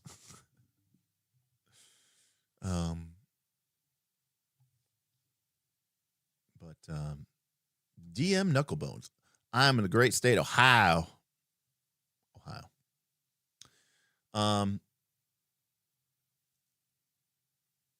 Well, you know, again, I kind of poo-pooed it a little bit because their Kickstarter was phrased rather aggressively, and someone pointed out that basically they didn't know if their game was actually popular and that people just backed it because they hated Wizards of the Coast. And so they wanted to do a second Kickstarter to see if, like, are people actually supporting this game, or were you just mad at Wizards of the Coast and you wanted to throw money at us to, like, be like, fuck you, Wizards and OGL. So, but also realize, and I cannot stress this enough, okay? Like, window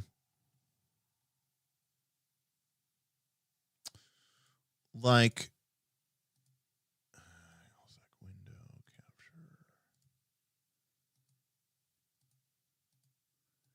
Okay, so like, let's say you have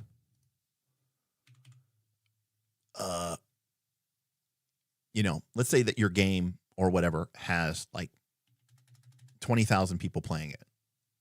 Okay. And then you do a Kickstarter and 10% of the people playing that game decide to back your game. And your product is $150. Okay? So that's $300,000. And MCDM is, by the way, way bigger than that.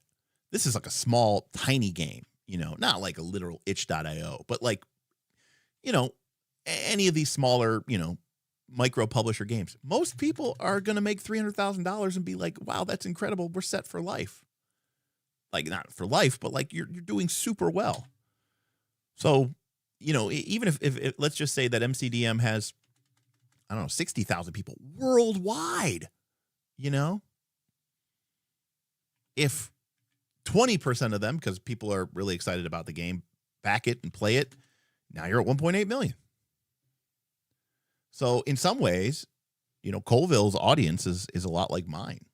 It's small, but they are willing to, you know, to vote with their wallet, I suppose is what I could say there. I too, I'm just not in the headspace right now to be playing a super hyper tactical game. I actually would like to get back into wargaming, right? Like true miniature wargaming with Bob in person or maybe on TTS or something. But like playing a real game, like where the opponent and I are equally matched and we're actually trying to win and we're not having like weird, weird, whatever, weird, like, oh, this is combat as sport. And you're like, so I'm trying to beat you? Well, no, you're trying to make sure the players have a good time. Well, which is, it doesn't make any sense. Yeah. I mean, chess is great for that. For sure. And for me, Lionhead Gaming, I've always had other outlets for my whole life, whether it was competitive Magic the Gathering, right? I used to go to tournaments. I'd play tournaments. When I did play video games, I'd play things like World of Warcraft and StarCraft 2. Well, I didn't play single player games. I played competitive 1v1 on the ladder, or I played in PvP battlegrounds. So I played aggressive games where it's like nothing was given to you. You had to earn it. It's not like I had some advantage. If I wanted to win, I had to be better and play better. So I would play, like I said, I would play ladder matches. I would play in battlegrounds, even when I was playing in an MMO or an RTS. And then I played Magic the Gathering, and I played that very competitively. And then I used to get together with my buddy, and we would play Warhammer, or we'd play Warhammer 40K. We'd play Fantasy or 40K. And again, we're friends, but I'd make my list so that I could stomp him into the dust, and he'd make his list so he could stomp me into the dust. So I always had this outlet for these sort of competitive urges. And I think that a lot of role-playing game players don't do that or don't have that. And I think there's a lot of people in the role-playing game space, I'm being very broadly judgmental here, but they play a lot of video games and they play a lot of role-playing games, both of which are games that kind of like fake you out with how good you are. And I believe it was self-confessed cynic once who said something like, I like pretending that I'm good, and so like, that's why I like RPGs. I like pretending. Hey, KC, what's Casey up? Roberts tipped $5. Paid off my final FU payment, so have some cash That's back awesome. to tip. Lights look good. I'm just listening to I'm listening to your thing now. Yeah, that's finally coming out. In fact, KC, because those things are finally paid off, we should be getting the bestiary, right? Like in the next 3 to 4 days or something, right?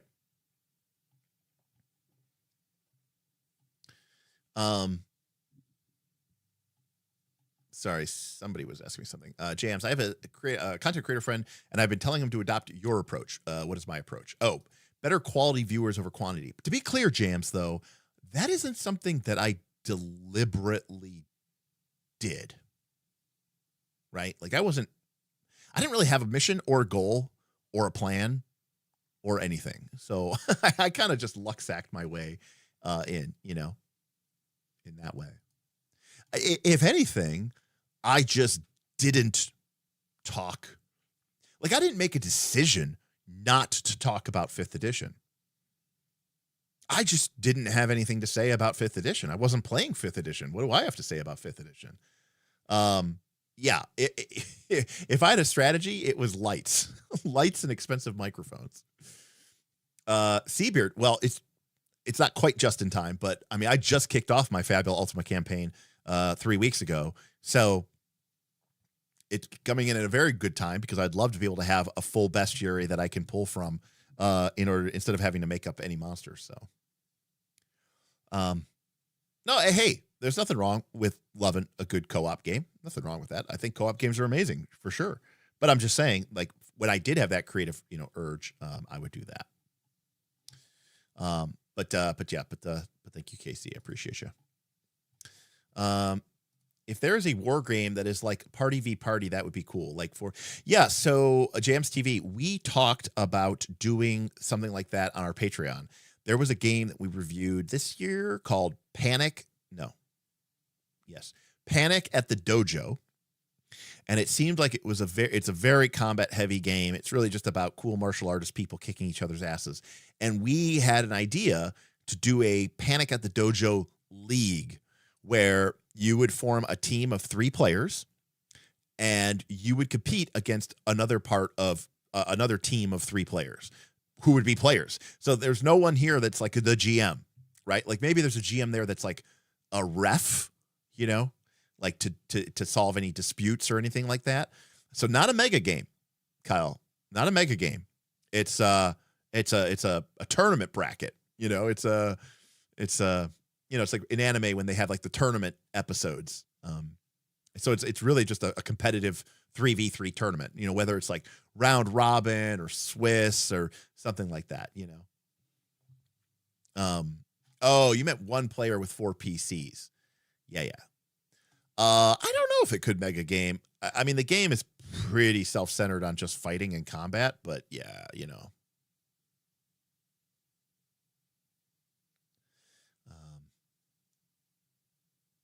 The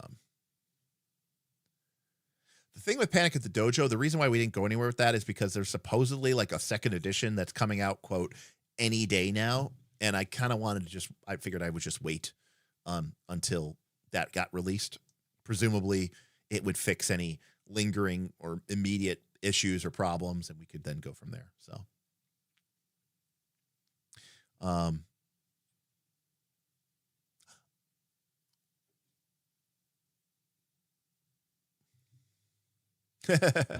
now, hey,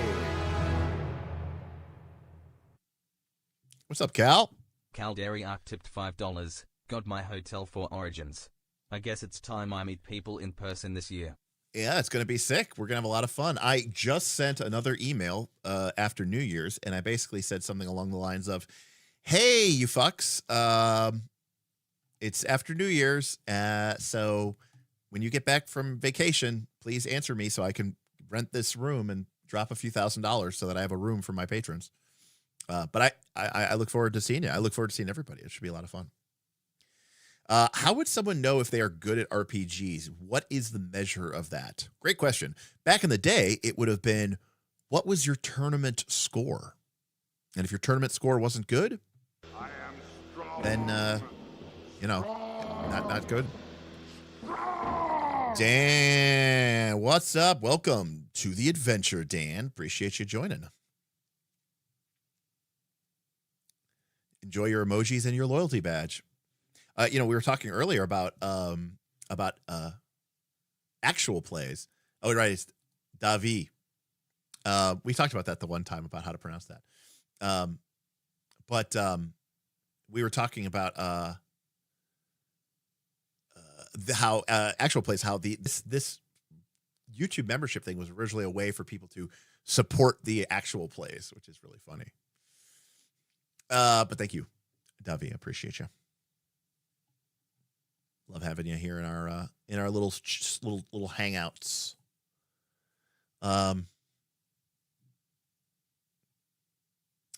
What is the criteria? Right. To be clear, it was so that we could make custom emojis and spam them in chat. In fact, if most of the emojis are still from our old actual plays. Absolutely not. No, it's totally not worth it to do an actual play. It's so much work. And even if you have a successful actual play, like even Critical Role, like it is exponential how much you just lose people like with each passing episode. Even when we tried to do a 10 episode, we said, look, we're going to do like 6 to 8 episodes tops. You know, that way people don't have to buy in for 55 or 670, you know. Oh, it definitely does, Debbie. It definitely does. Appreciate it. I mean, it is all a meme though. That's why it's $6.99. It's $69 US basically, $6.9. So now Torchbearer was different. Torchbearer was not an actual play. Torchbearer was just me hitting record while running Torchbearer for patrons. Now those patrons are all, you know, patrons with gold tickets. So those are patrons who have now not everybody was a gold ticket holder. The way gold tickets work is when I run a game, if you have a gold ticket, you have the first right of refusal. If we still have slots that we need to fill, then we will go to other patrons. But generally speaking, if you're one of our, $50 a month or $100 a month members, of which we do have, you get the first bite at the apple. Now, if those players don't want to play that particular game or the schedule doesn't work for them or whatever, then I will open it up to, to lower tiered patron members. But I always want to make sure I give those people, because they don't really get a whole lot. I mean, they really don't. They get access to that. And it's not like I'm running 10 games a month or something. So for the most part, it's just the least I could do for people who, throw a lot of money through the Patreon. But anyways, so that was just a game. We ran 2 campaigns, right? We ran the Sunday crew and the Saturday crew in the same dungeon, in the same world, and they were kind of rivals, right? And one was public because the players didn't mind having it be out there on YouTube, and the other one was private just for the patrons. And that was a lot of fun, but again, that didn't have any of the actual... There was no money to be made there because I was doing it for patrons who already support me and had been supporting me for a whole long time and years and using our ticketing system. So that was, completely different in that way.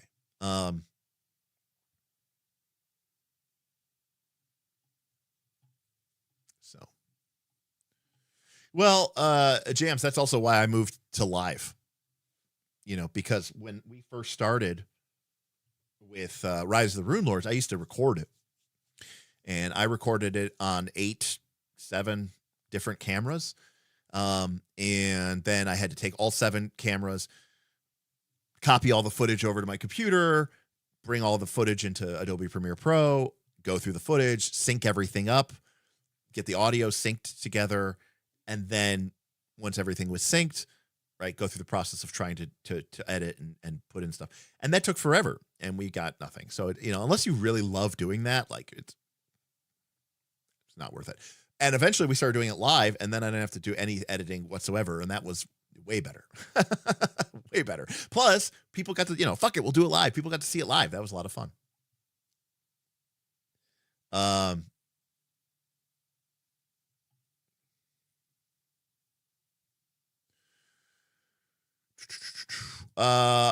More than that. It probably took me a full day. I would say a full day, give or take.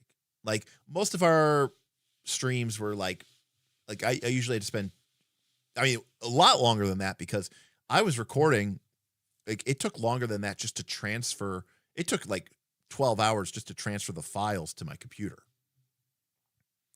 So, but we did that and I wasn't making any money. I wasn't even monetized when I was doing that. So, I was just doing that because I guess it was fun at the time.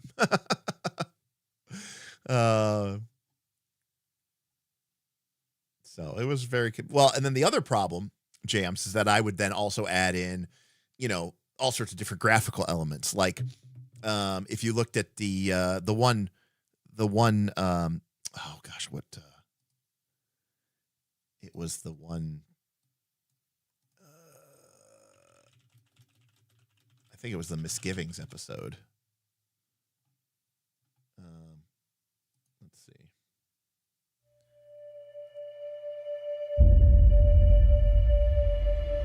Welcome back to Knights of the Last Call. My name is Derek Melinda, joined by Bob, Nick, and Matt. And on the phone, in the middle of the day, but it is a cloudy day. And so this bright one, sunlight streaming through anything here. So in this one, there's a mini map, that we have in the bottom corner. So as the party moves through the mansion, I updated the little marker, as they moved. I knew it. There are hallway the eye holes cut out. So no. That's a good point. For those of you who not Escanor, but for those of you who have spent time with Aldern, you realize that these kind of look like foxgloves. Like you can see the familiar resemblance. Although in most cases they are very badly covered in mold and debris. In some the map was all done in post. Yeah, the map was all done in post. So I ripped the map and then I just had this overlay. And then as the players moved through the dungeon, I would update the position, keyframe it, and then, you do a position slide so that it would update, to that end. So, well, no, this is different. That overlay this overlay that's on screen right now, that was before I ever went live. That overlay I made in custom made. Actually, all of those icons I actually made in Adobe After Effects. We obviously, this was before AI, so all of those art were just artwork that we, stole from somewhere on the internet. Stealing was okay back then. You could steal art back then. That was allowed, but stealing art for AI, very different. But stealing art for just normal purposes was that. But yeah, the little details that people don't always appreciate in some of the stuff that we did. Like if we zoom in, I'm gonna zoom in really far in. You'll see that like everybody's little icon like rotates. I'm really zooming in here. Like my icon, my little 7-pointed Sihedron rune, right? It rotates and like burls around his gnome, and like every so often, like the little flame in his hand will shudder. And there's little visual effects on the frames. Like sometimes the actual frame around them, you'll see it like shimmer. It'll like glimmer as it goes through it. So, it's I put in a lot of small details that I'm sure 99.99% of people never actually even got bothered or cared or noticed. Good times though. This is also, by the way, a classic instance. This was done in person, right? We're playing in person here in this campaign. But the video got corrupted for Bob and Nick. So, that's why they just have their character portrait, because it got corrupted. And then eventually I think we had to switch over the file, and that's where you got this. You could definitely tell what era it was because people were wearing, Nick, I think, was sick, and we were all like worried about COVID.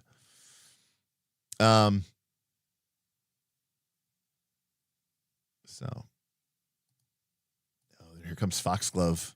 Here comes Foxglove's dead wife, girlfriend. Where's she at? There she is. Good.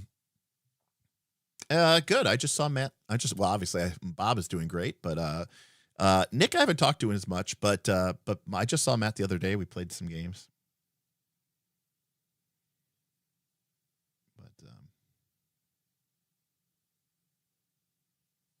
Anyways, good times.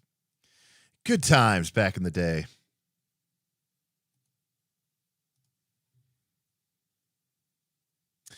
I look so much different then. Well, I was 6 years younger. Something like that.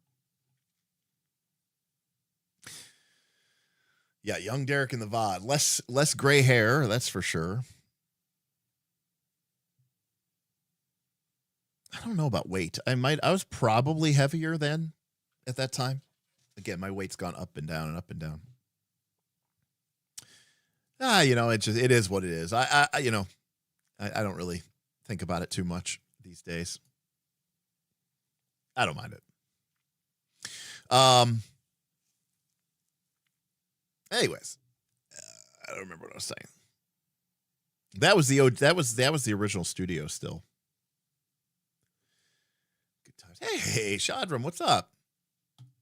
Well, we've had a lot of VODs, Shadram, so I appreciate you being around. Shadram's, speaking of people who've been with us forever, Shadram, what up, sir?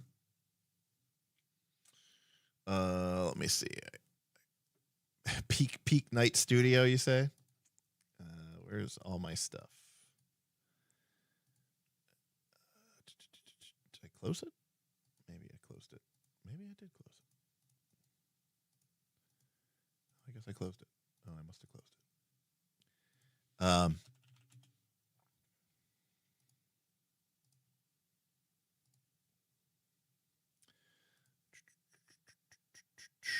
Exciting.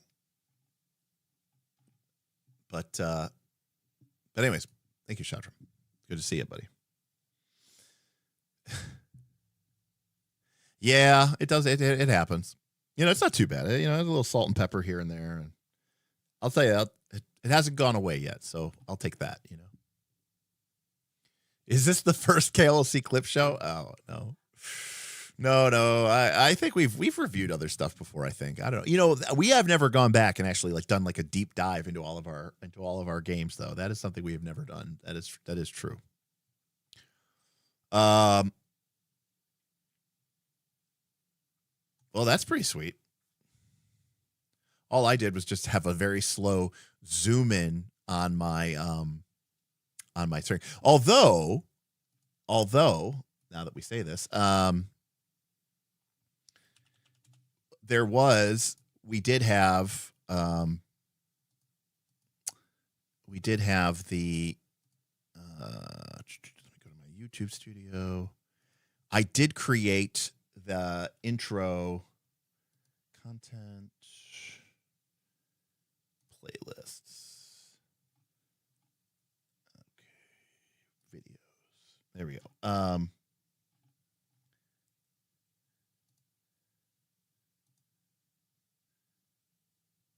Yeah, so I did create this intro for Night School.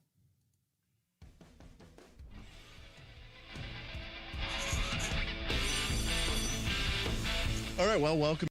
So I did create that, and that music was written by Ben A from our thing, who's a musician and stuff like that. But that was a fun brief animated intro there they had, and kind of have like it was supposed to have kind of a Van Halen, kind of Hot for Teacher vibe to it. So that's where that came from.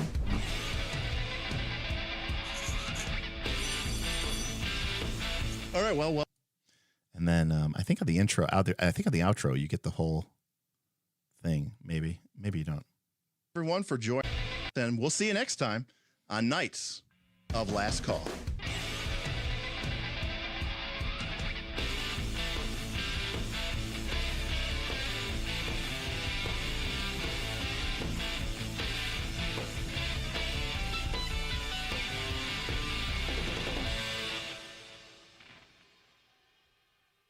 Yeah. Anyways, awesome. That was such a cool thing that Ben did for us. That was awesome. That was when we were still doing the podcasts, and Ben was also editing our podcast as well with the audio of that. So all good times, all fun times. Yes, on Knights of Last Call, we've been doing it since the beginning. Did Bob graduate as valedictorian? Well, he was both. He was the only person in class, so. No, Bob has gotten a lot better with his game mastering. Although, I think Dragonbane has made Bob a worse GM, and because it's too simple. It didn't challenge him enough. Now, all right, so maybe saying he's a worse GM is wrong. It didn't force him to grow. He found a system he really liked, which is great. And he kind of just started running that, and he became very interested in Dragonbane. And he ran it for his friends, he ran it for his kids, or whatever. He ran it for the Discord.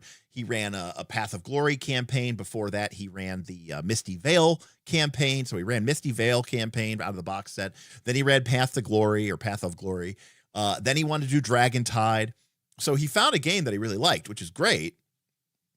But I also feel like Dragonbane is such a loosey-goosey, it's like mirth and mayhem, and Bob's like, I love it because I can just drink and, do whatever, and which is fine, but it doesn't, I don't know. I don't think it demands a lot from you. So I don't know that has put him in a position, to succeed, or to continue to grow. So again, I don't want to say that he got worse. Worse is wrong. He was doing a lot of other games, and I think he was definitely elevating his game. And then he found Dragonbane, and he kind of just, he found a spot that he liked, and he said, okay, I'm going to run this game. And the nature of Dragonbane is pretty simplistic, so in that way. So what is Dragonbane is a Free League game that is a reprinting of Drakar und Dammar, which was a Swedish game.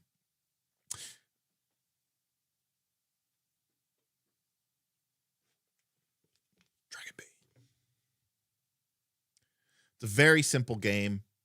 I wouldn't call it rule. I would call it rules light. I mean, it's simpler than D&D 5th edition, hands down.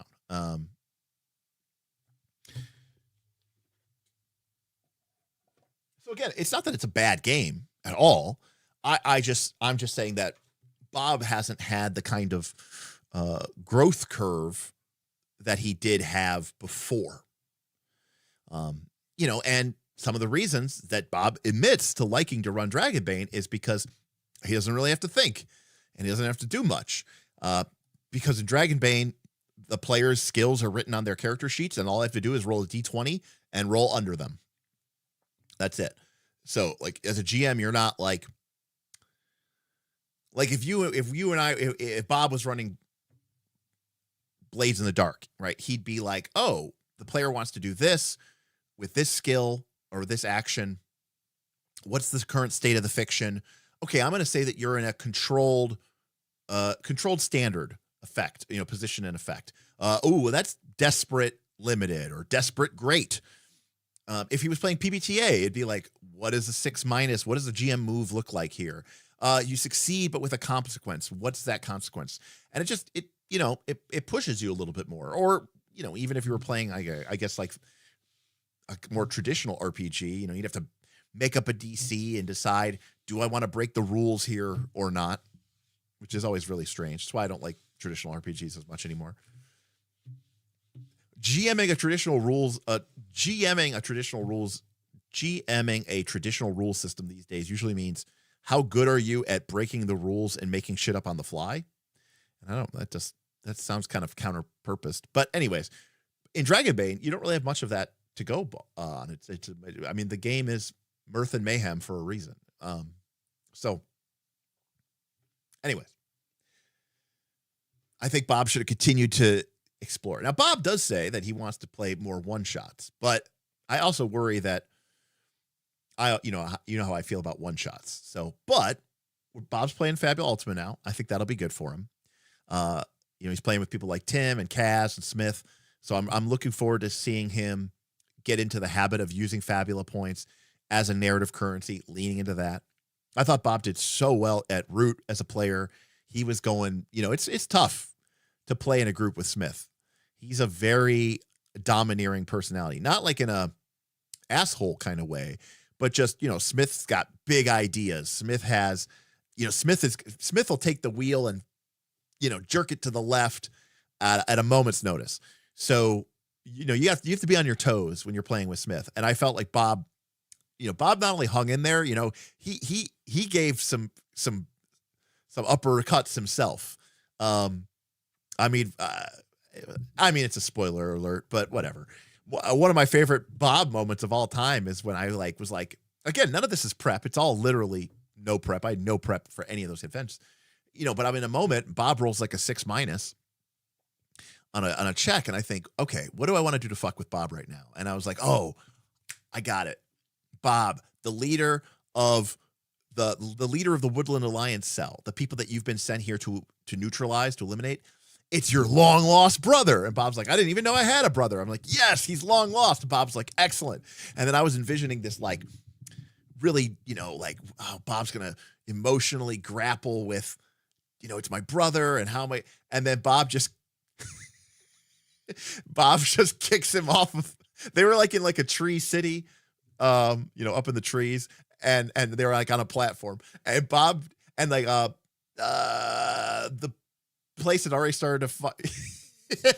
Yeah, he Mufasa'd him. He totally Mufasa'd him. There was a thing, and his brother went over the edge of the platform, and Bob is holding on to him. And I'm like, Bob, we go to. And Bob goes, I Mufasa him. I send him off to his death. It was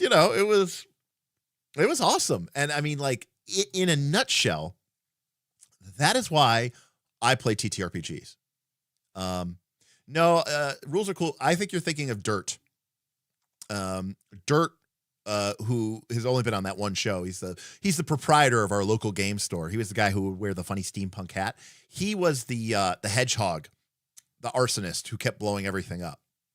Yeah. Smith was the raccoon ranger who liberated people by shooting them in the heart with an arrow.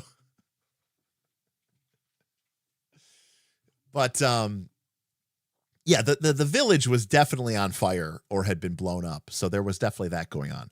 But anyways, that in a nutshell is why I play RPGs, because I didn't know that was going to happen. I didn't know that was going to happen at the moment, but I also didn't even know it was going to happen at the beginning of the session because none of that was planned. I didn't know Bob's brother didn't even exist until Bob rolled a 6-. And then I put Bob's brother in, and now it's like, oh, what's going to happen with this? And then Bob just surprised the hell out of me. So I just enjoy, and the fact that we're all, riffing off of each other and we're just making it up as we go along was really, really cool. Yes, Smith did liberate some children. Well, okay.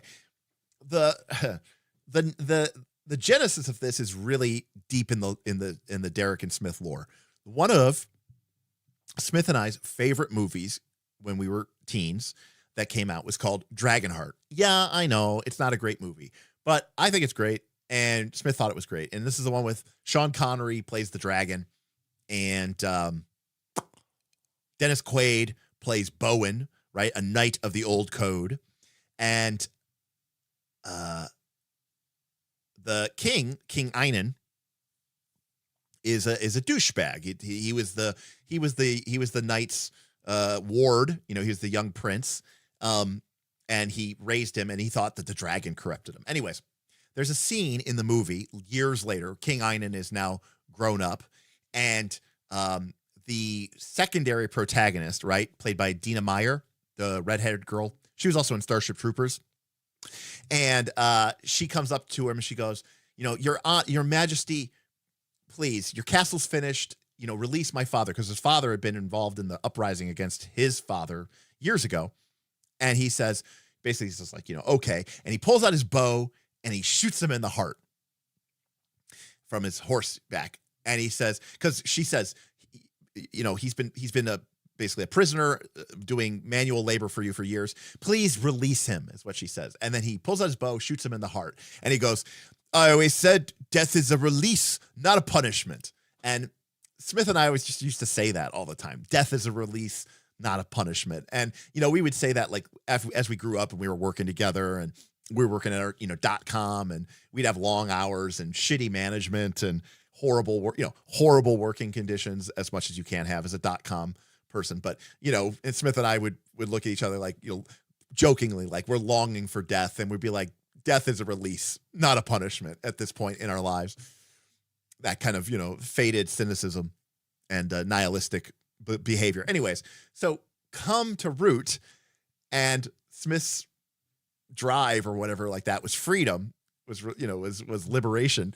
And the kid is being held prisoner. And so Smith shoots him in the heart with an arrow and goes, death is a release, not a punishment. And that was sort of the genesis. That's the whole arc of that. That's like a 20 plus, maybe 30 plus year arc that it took to fully understand that joke. But yeah. Peak PBTA bullshit. I don't know how to tell you this. This might surprise you. All role-playing games are bullshit, man. Somebody made it up at some point. Whether it was you, now or later or then, it was somebody made it up. It's all bullshit. It's just all bullshit.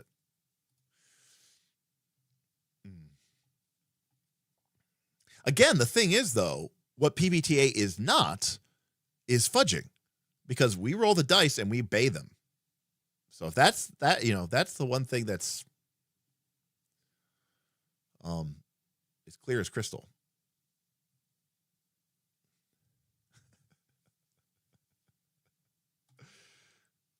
That's right.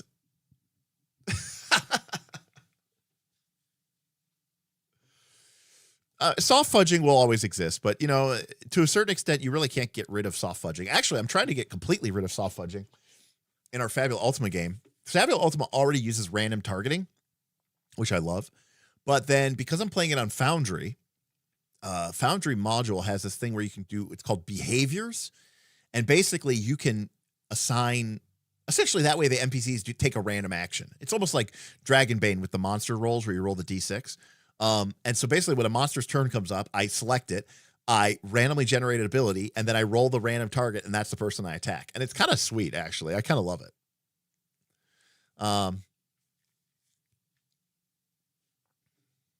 So to be clear, Vin, in your game, before the first die roll is made, every character, including you, you as the GM, secretly go and make an entire family tree for that player character so that you know before the game ever officially begins, because once it begins, you're just making it up and it's just, it's just mysterious half-brother that you made up. No, before the campaign begins, you do the genetic research into that character and you know that they have a mysterious half-brother that they don't know about. Now, that may never ever come up in the course of the entire campaign, but you know that because the player doesn't know that, but you knew that.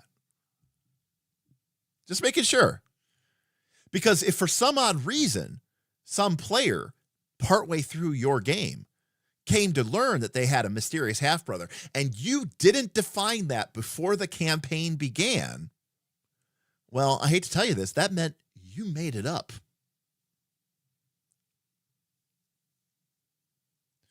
This is disgusting. Okay, so if a brother enters the picture, you made him up then. Just saying. Right, but presumably the person rolling for that, Kyle, was the player. So the player would know about their known siblings. But what about the player's unknown siblings?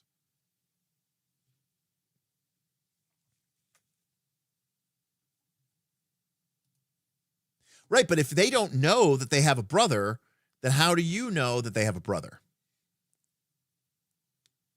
Also, what bio do people really sit there and spell out their entire family trees in their bio? What if somebody, you're telling me you've never been like, oh, you have a cousin? You're like, well, you didn't write down that you have a cousin. So I cannot introduce a character into the NPC into the campaign that is your cousin. In your bio, you described your family, your parents, and so I just assume you're an only child and your parents were only children and you have no other family members in the entire world. I'm just saying, at some point, you just fucking made it up anyways. Vin should play some Harnmaster. No, I don't think Vin would like Harnmaster. I don't know what Vin likes. He likes being a self-confessed cynic. That's what he likes being. Although I feel bad, buddy. You're back at work now, huh? There you go. See, this is what people don't understand about me. They think I hate something, but the truth is I hate everything. You know? That's the truth.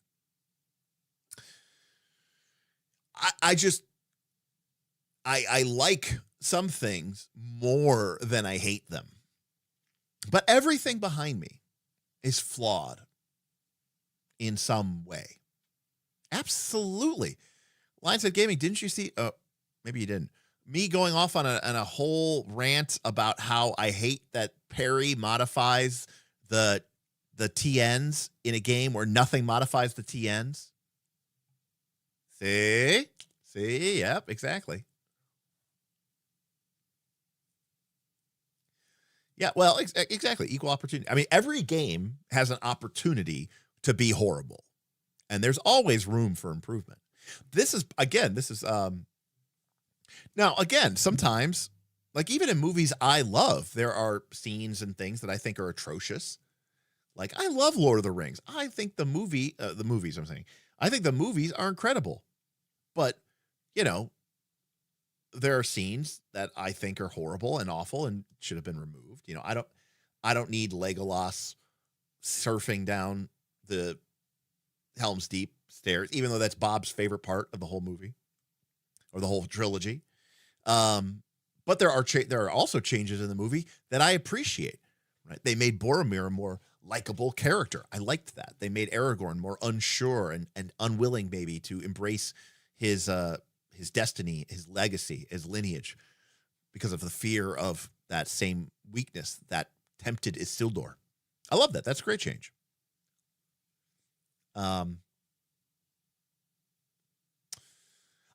So the thing with Faramir is I actually really like what they did with Faramir. So in the books, Boromir is bad.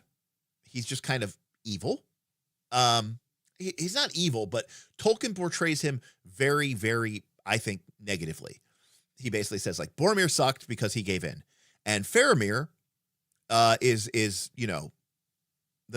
like a Mary Sue. He's like, oh, I'm perfect and I'm great and I'm everything Boromir wasn't, which I think is boring.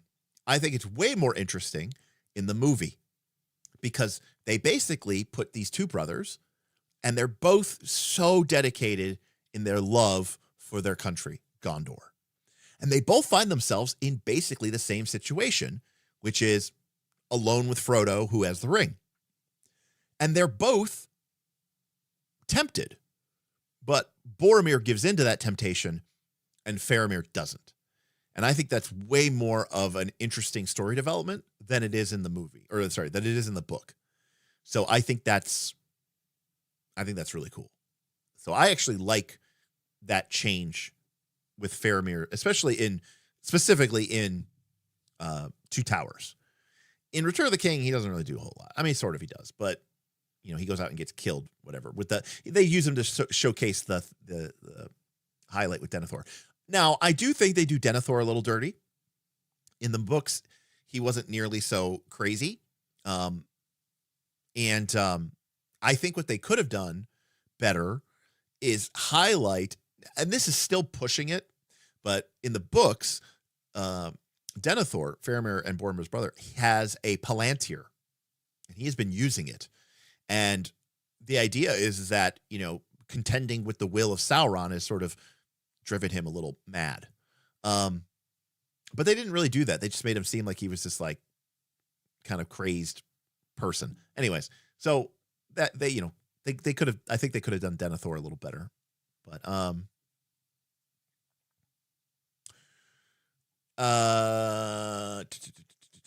you also found them having dynamite to be ridiculous. Well, okay. I mean, it's gunpowder, but also the books, that was in the books, so that's not like a movie thing. In fact, I think in the books, Sauron and Saruman use blasting fire, because in the books they really highlight that the outer fields of Helm's Deep are surrounded. It's called the Pelennor. It's actually surrounded by a wall. And in the books, they have to breach that wall, and they use, explosives, basically, to get through. So that's from the 1950s version of Lord of the Rings. So that's been around forever. So also, I just want to point out that like in like real life, gunpowder is like older than stirrups or something, or like old. It's definitely older than full plate. It's definitely old. You know what I mean? Like, I think gunpowder is like far predates most of the things that we think of as being very medieval.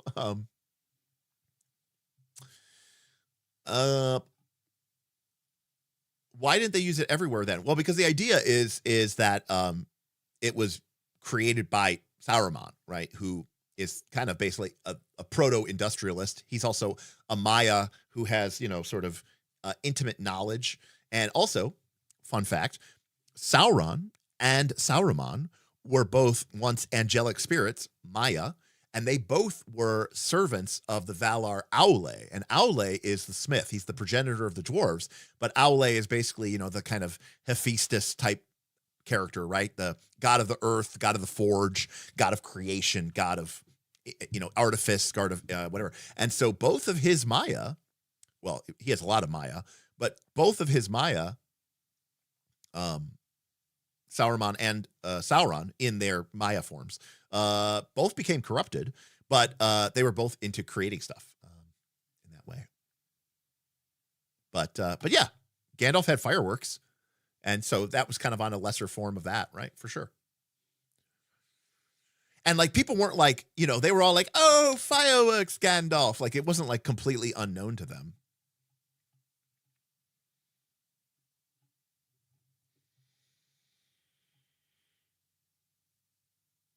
That my mind is a little blank on that, but I'll take this. I liked when they threw the chunks of man. I thought that was pretty cool.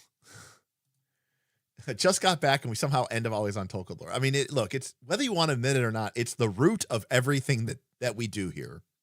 Especially if you're like me. At the end of the day, my heart lives in fantasy. There may be a day where I will play like a sci-fi game. Probably nothing else. I really don't like any of the other genres. But if you're in the fantasy genre, you're playing. You owe it all to Lord of the Rings for sure. Yeah, but it is not this day. I mean, Helm's Deep was just such an incredible moment.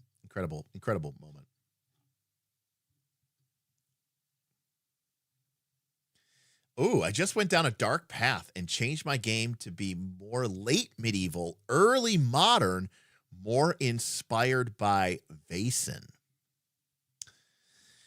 I will say the only game that I have played, I've done it 3 times. That is quasi-modern-ish, is Blades in the Dark. I've run 3 Blades in the Dark games, all set in Duskwall, which is definitely sort of a late 1800s vibe, with ghost, death, apocalyptic shenanigans. But it's definitely got a Victorian era vibe, right? So like 1880s, 1890s London,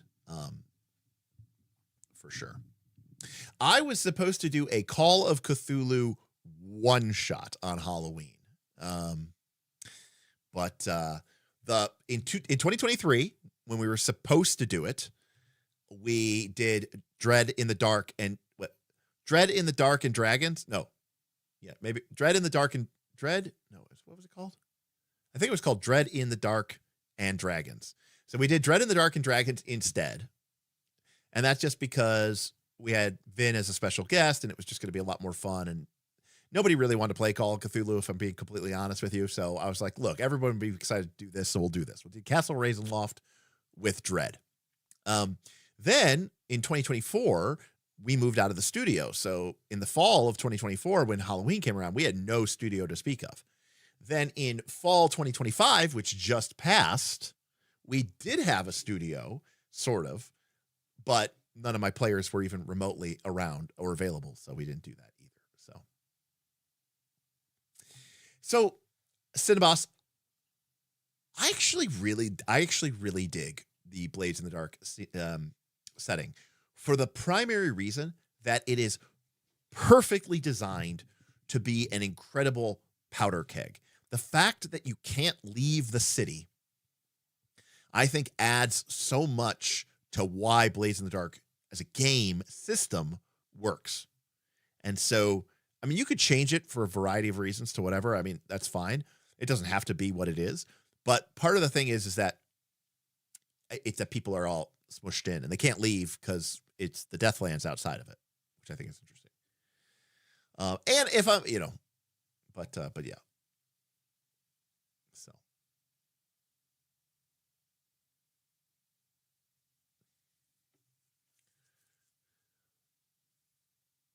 But,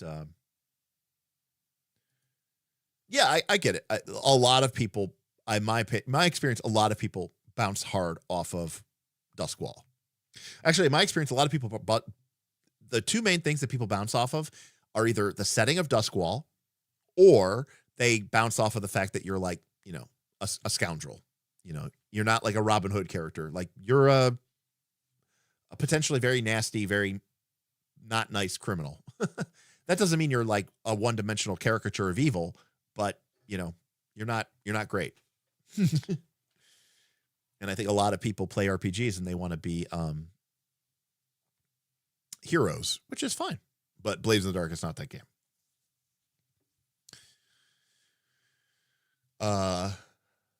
Which is why, like, my last Blades in the Dark game was like one of my favorite Blades. It was like one of my favorite campaigns of all time, right? Where the group was a group of hawkers who sold drugs and created a drug made out of the ashes of burnt ghosts, and then ended up creating a religion so that they could get a bunch of cult members to join their religion, so that they could dupe them basically into believing, like, you know, the time has come for us to ascend into the heavens, so that they could get everybody in the cult to kill themselves and willingly basically burn up their ghosts. So they had a lot of supply to make drugs out of, so that they could sell more drugs.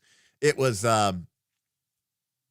like an episode of Breaking Bad or something. Like, it was just so evil, and it was just so manipulative and horrible and horrifying. It was fantastic.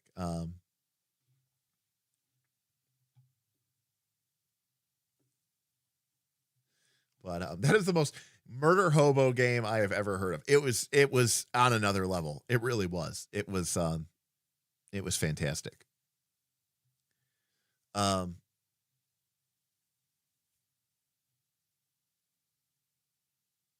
Davi says, I mean, not serious anyways. I played a one-shot as a joke, but my players felt more like M-rated Scooby-Doo villains. It was hilarious and got old before the game was over. Which is fine. It's not for everybody. But I will say, for the millionth time, I hate one-shots. Like, for me, the fun of Blades in the Dark is in seeing your character develop traumas and work towards projects and try to build and carve out a niche in the city and try to grab and wrestle power from those who have it, and to carve out a little bit of a life for themselves, and to see that get smashed and dashed away as your own lifestyle and your inability to handle stress except through vices keeps biting you in the ass.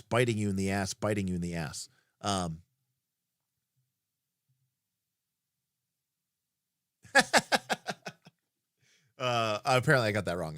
They were talking about GMing and playing as villains. Got it. Vin says, why Derek isn't normal? The fun is seeing your character develop traumas. Yeah.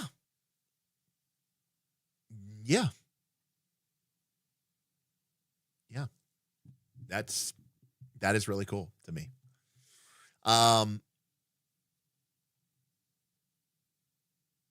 absolutely. I mean, just that constant influx. And, you know, for my players too, there were personal clocks they wanted to deal with, clocks that, you know, were things that they cared about.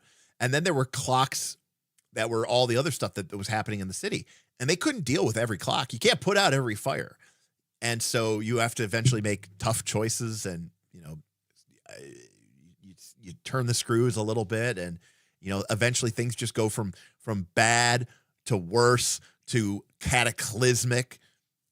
I can't remember how it happened, but like an entire, not a district, but like an entire city block of Duskwall was like cataclysmically ripped into the ghost field because the Tinker or whatever set off like an ectoplasmic bomb, and then the crew of the PCs ended up framing a rival crew, and like that rival crew was like summarily executed by the spirit wardens. It was, and they were like, you know, they basically like killed like 3 birds with 1 stone.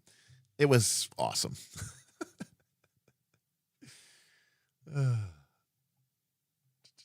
Trauma and found family. That's exactly right. The trauma is the fun part. There you go.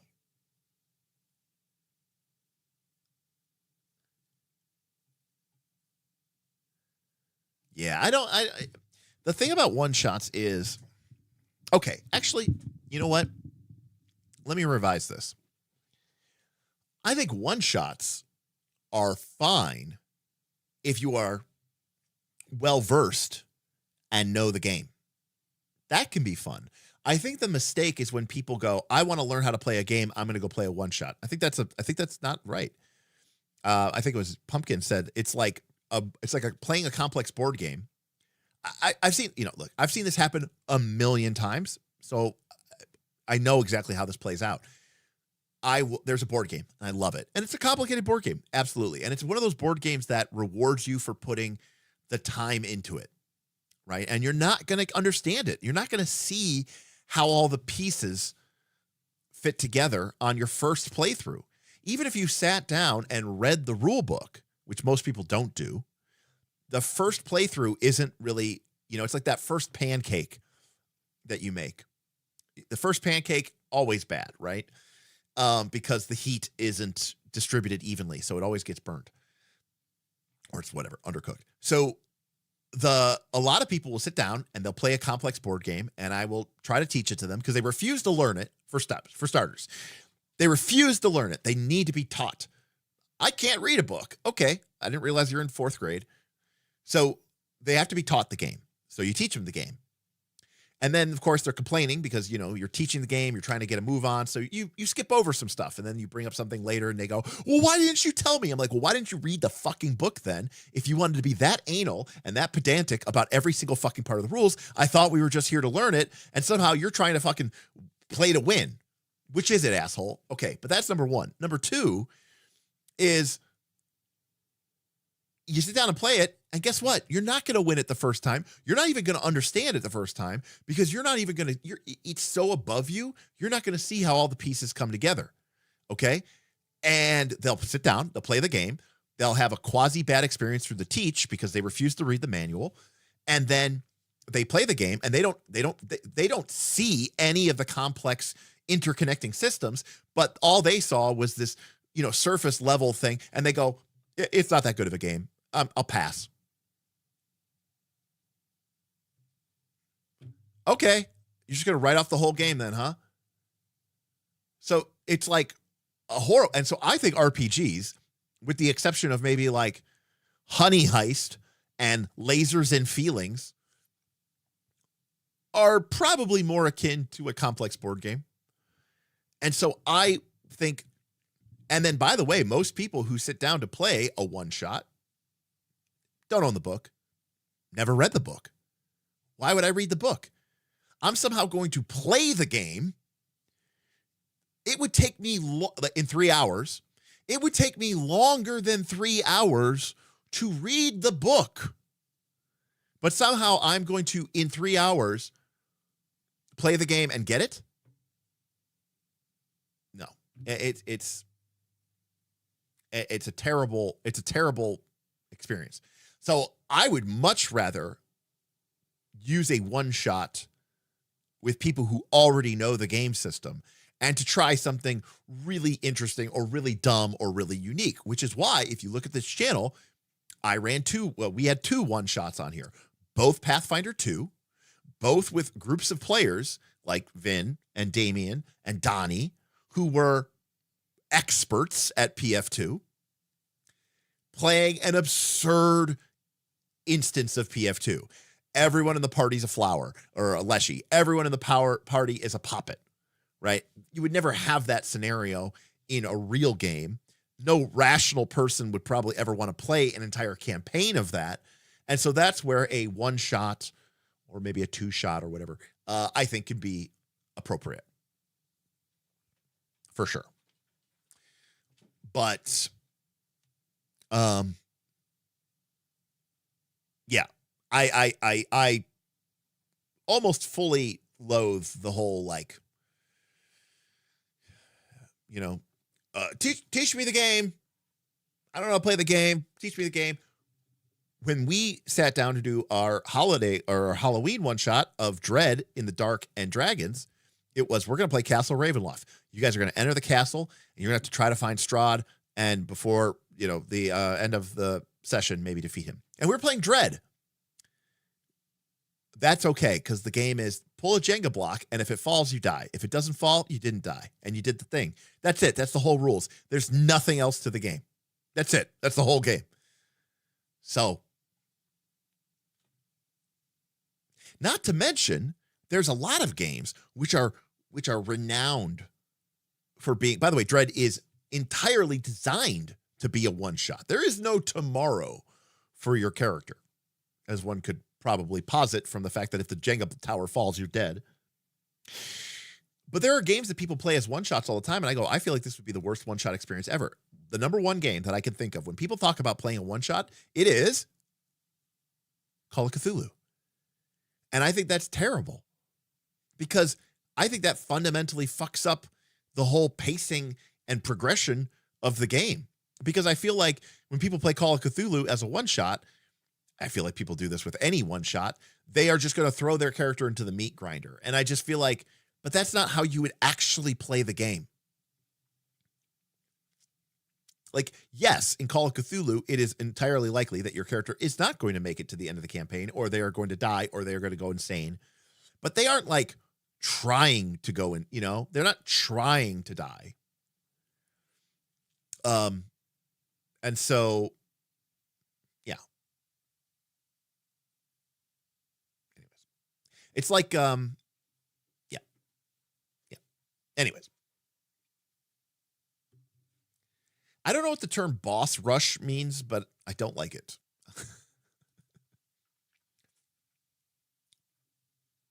The way Vin doesn't like the word solo, I don't like the word boss.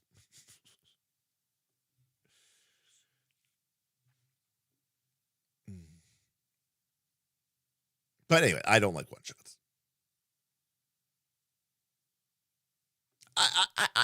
The more game sessions that enter into the equation, the more I start to like it. If we have a one shot, in my opinion, we have a one shot. It's like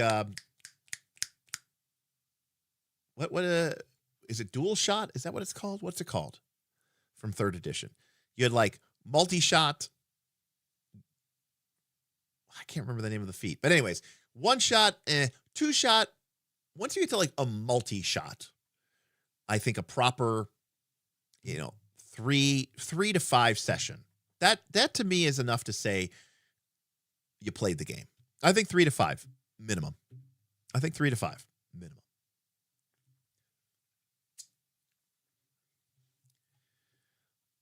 Gotcha. Yeah, I said 3 to 5. Vin says 2 to 4. I tend to say 3, but yeah. Yeah, Zarian, we have a guy on our server, Ben, who's been running a variety of Call of Cthulhu's games for like going on like 6+ years or something like that. It's crazy because they did like Beyond the Mountains of Madness and Masters of Nyarlathotep and all that other stuff. It's crazy. I don't know how people do it. That's too long for me. Boss rush is defeating bosses one after another. What is the obsession that people have with bosses? Is it a video game thing? Because I grew up playing video games. I grew up playing Legend of Zelda and Mario and whatever. D&D. I just don't have the obsession with bosses that other people have. So it must have been like, it could be me. It could just be me. But there must be something I missed, When are we getting Arkham Horror in the studio? It all depends on if people actually want to play it. Tim would play it because Tim loves LCGs. Tim loves LCGs. Bob, I don't know. Bob does like card games though, so Bob might be in down for that. So maybe we get Bob and Tim. I can see Bob and Tim.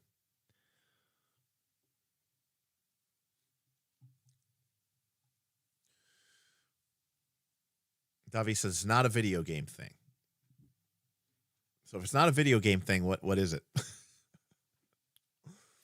Pumpkin says it's definitely a video game thing. So one of you is right or one of you is wrong, maybe. Well, no, I think the idea is that we would play it here in the studio with the top-down camera,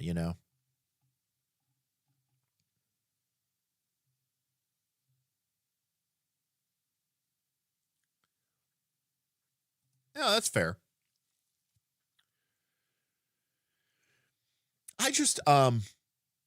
I personally think that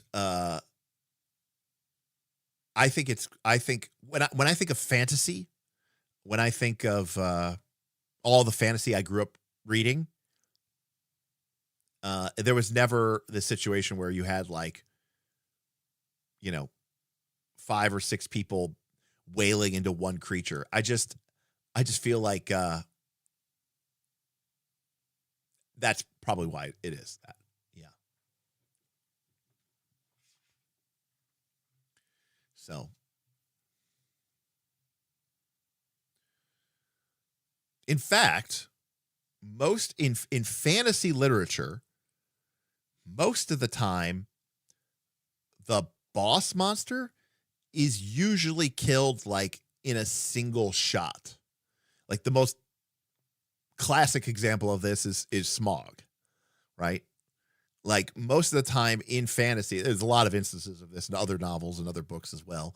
But a lot of times the boss even in a movie, a lot of times the boss isn't like, you know what? I can think of one movie where there's literally like a 5v1 versus the boss at the end of the movie. You know what movie that is? Dungeons and Dragons Honors Among Thieves. But like in almost every other movie, the boss kind of just like slips and falls and dies, or like there's some sort of like, it's just kind of like something happens and that's it, that's the end of it. Or it's like just one person versus the boss. It's not like a literal 5v1.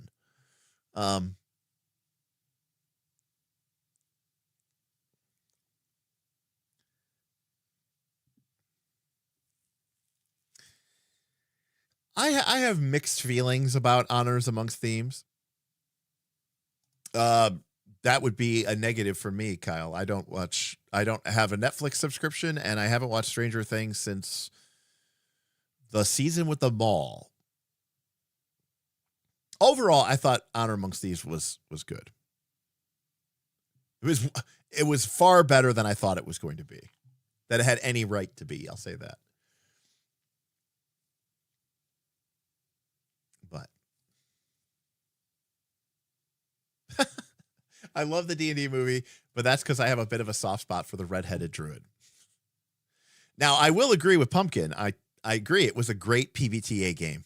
If you liked Honor Among Thieves, good luck. Good luck playing 5th edition. Good luck using D&D to play that. PBTA though, yeah. The thing that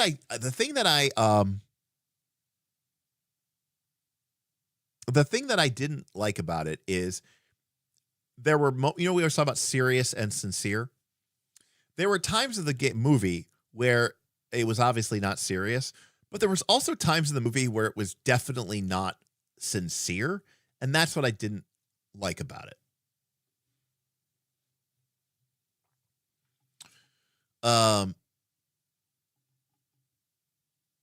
There are 5 Cyclopses tormenting a city will never sound as bad as there's a dragon.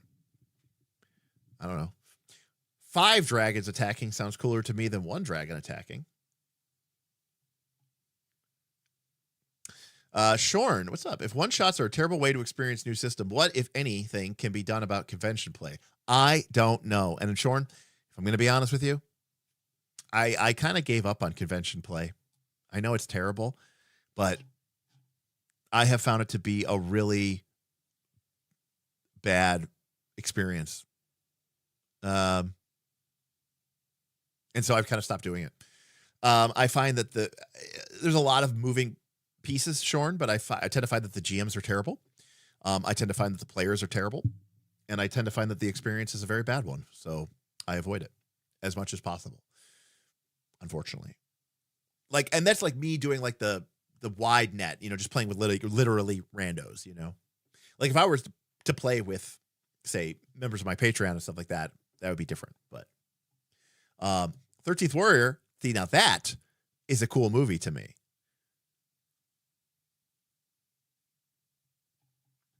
That's a cool movie to me.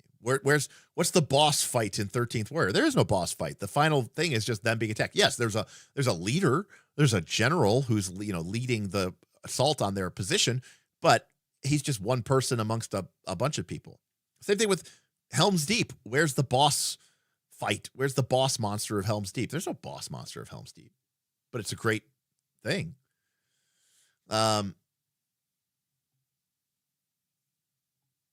There's something about taking a single dangerous creature down. There's something about a single dangerous creature being able to take down an entire group city and there's a specific kind of rush in fighting that one super dangerous thing instead of 6 orcs. I don't know. I for you, maybe, I guess. I don't I guess I just don't feel that way. I've always, you know what the difference is though? My fantasy upbringing has always been about armies. And I think like you know, like I think in the modern day mindset, like if you asked a video game player or a modern RPG player, like, would you rather have an army or a high level PC? And I think all the modern day people would say, I want a high level PC. That's way stronger than an army and way cooler than an army. And for me, who grew up playing war games and grew up reading Tolkien and all this other stuff, I think armies are way cooler than a single badass dynasty warrior style, you know, hero, which I very much dislike. And so the opposite is true when it comes to what is a more fearsome and ferocious and awe-inspiring and scary and potent and more villainous opposition, an army, not one point of failure. And so for me, I think it's always been, you know, again, I grew up playing RTSs. I grew up playing Warhammer. I grew up reading Lord of the Rings, you know. So for me, I think it's really, it's all about the army than it is about, you know, the individual hero.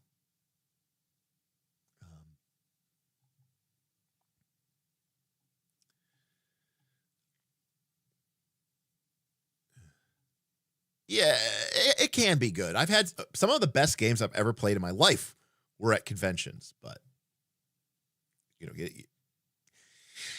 I don't want to, again, long story short, things have changed. The RPG player base is not the RPG player base of 10 plus years ago. Let's just say that. Okay, Mateo, Balrog. Great example.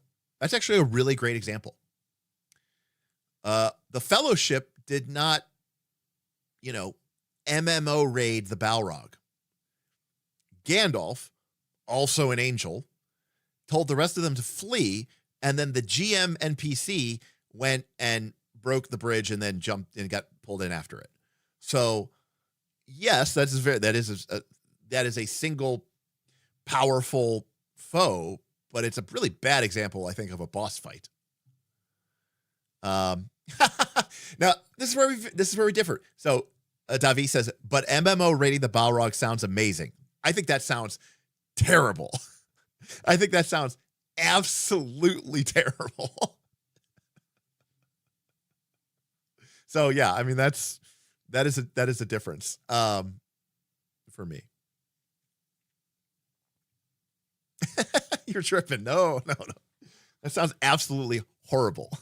Absolutely horrifying for me. Let's see here. Pumpkin says, it depends on the game. Anime game, I want the powerful PC. More grounded game, I want the army. All right, fair enough. And here's Vin saying what surprises no one. I've always preferred the single character. I've always been more connected to single people than groups. And again, that's another interesting point. It really comes down to, you know, how we developed. You know, I started playing Warhammer in 4th edition, I think. Warhammer 4th edition. I think it was 4th edition. Yes, it released in 1992. So I started playing Warhammer Fantasy Battles not that much longer after I started playing D&D. And even when I was playing D&D, I learned to play D&D with guys who had started playing in the late 70s and played through the 80s. You know, they basically lived Stranger Things. And they still were kind of war gamer coded, right? Because D&D was very war gamer coded. I mean, again, I think people really skip over this, but it's like the point of D&D was to get your character level 9 so that you could have your own little army and be like a commander of like a cool like legion, right? And if you think about like famous heroes from like Greek mythology. Like you think about Achilles and he had his Myrmidons, and you think about Odysseus and he had his crew. Like characters were almost defined more by their loyal group, right? There was what was it? Hercules had the 100. Was it Hercules had like the 100 companions, or was it Charlemagne? I don't remember. Somebody had like 100 companions. And so the whole idea was that your power as a fighter was not in your ability to kill like 70 people on your own. You couldn't do that. You were just a person. Yeah, maybe in single-handed one-on-one combat, you were better than, 99% of other people out there. But if you fought 12 armored men, you were going to die. And so this modern day superhero fantasy anime trope of, a single fighter being surrounded by 20 lower level guards and just being like, going full bullet time Muso mode. I that's just not my vision of fantasy at all. And to put another example of it, we're talking about Warhammer, Warhammer Fantasy Battles. In Warhammer Fantasy Battles, a normal unit, a man, an orc, a human, an elf, an orc, a dwarf, they have one wound. And a hero has 2. And a lord has 3. And, they're called wounds in Warhammer Fantasy. But back in the day, they used to be called hit points. And if that sounds weird, realize those are literally the terms from the original D&D game. They referred to how many times that model could be hit points. And in fact, the original fighter progression, went from being a fighter to being what was called a hero to then being called a superhero. And a superhero basically meant that you, in the wargaming sense, where a lord had three hit points. You could be hit 3 times. But that character in Warhammer, they were not capable of fighting an entire unit by themselves. Now, later editions of Warhammer, which are mostly maligned, I think it's 6th edition, I think is maligned as being called Hero Hammer, because heroes were so powerful that people were like, having an army is stupid. You would just have a really busted character because they changed too many of the rules, and most people hate that feature. So anyways,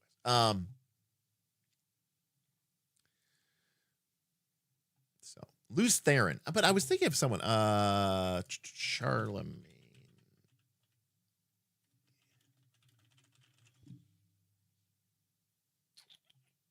Oh, Charlemagne's companions were the 12 peers. That's what I was thinking of. Charlemagne's companions, often called the 12 peers or paladins, that's where the term comes from, were legendary elite warriors in French medieval epics like the Song of Roland, representing the Christian knights who served as his trusted followers and close friends. So at 9th level, when a fighter reaches name level and gets his close personal crew of elite henchmen, that's Charlemagne, right? And Lews Therin, maybe, if we think about the 100 companions, right?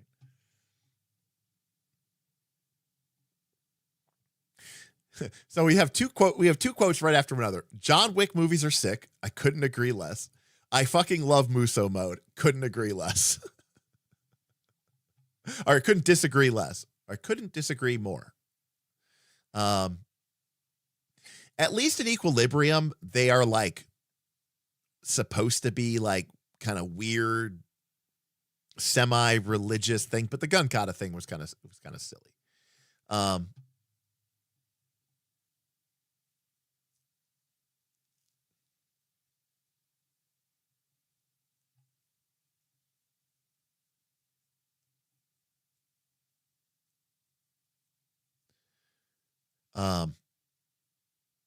Don't worry, Sarah. It's just a joke, yes. Oh, maybe it was the 100 Myrmidons of Achilles. Either way, there's a point to be made there that a lot of the historical warrior types were defined as much by their crew as they were they themselves being sweet. which I think is really interesting. So I don't know how we got to this point. Oh, I don't like boss. I think an army is scarier, is what I was getting at. Yeah, that's how I feel. And furthermore, I should point out that like you guys talked about the Balrog. Well, in the First Age, during the War of the Powers and during the War of the Wrath, Balrogs were just on the battlefield and they got taken out by like, units of men and elves. Because the whole idea is that 150 or 200 people with a bow and arrow, could take people out. So there's a great scene. There's a great scene in Return of the King. So we all remember the cave troll, right? From from Fellowship of the Ring, right? So a bunch of Moria orcs, aka goblins, right, come rushing in and they have a cave troll. And the whole fellowship is fighting this cave troll. Okay. Later on, at the siege of Minas Tirith, there are hundreds of trolls. And at one point, early on in the fight, the trolls are like pushing the siege towers towards the castle walls. And Gandalf says something like, "Aim for the trolls." And you then see, all the people up on the walls kind of shift, and they start shooting at the trolls. And the trolls are just like falling like grass before the scythe. Because, like 100 people with bows are going to completely drop, a troll or dozens of trolls.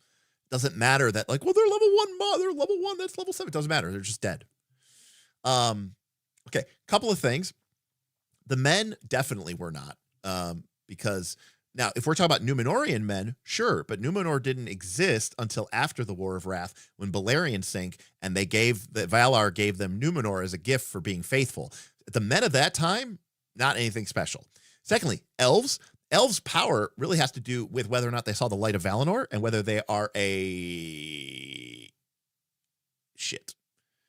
Norquindi or a Talquindi. And at that time, okay, yes, the Noldor elves, very powerful, but a lot of the elves that fought were Sindar elves, and the Sindar elves were no more powerful in the First Age as they were then Third Age. So, yeah, it really just has to do with, your connection to the light of Valinor and whether you saw the two trees, which the Noldor did and the Sindar didn't, but that was true then as it was then. So there you go. What's up? Good morning from Finland. What's up from Finland? Wow, it's already, no, I guess it's kind of normal in Finland. Each Balrog was a boss fight for a group of 10 elven archers.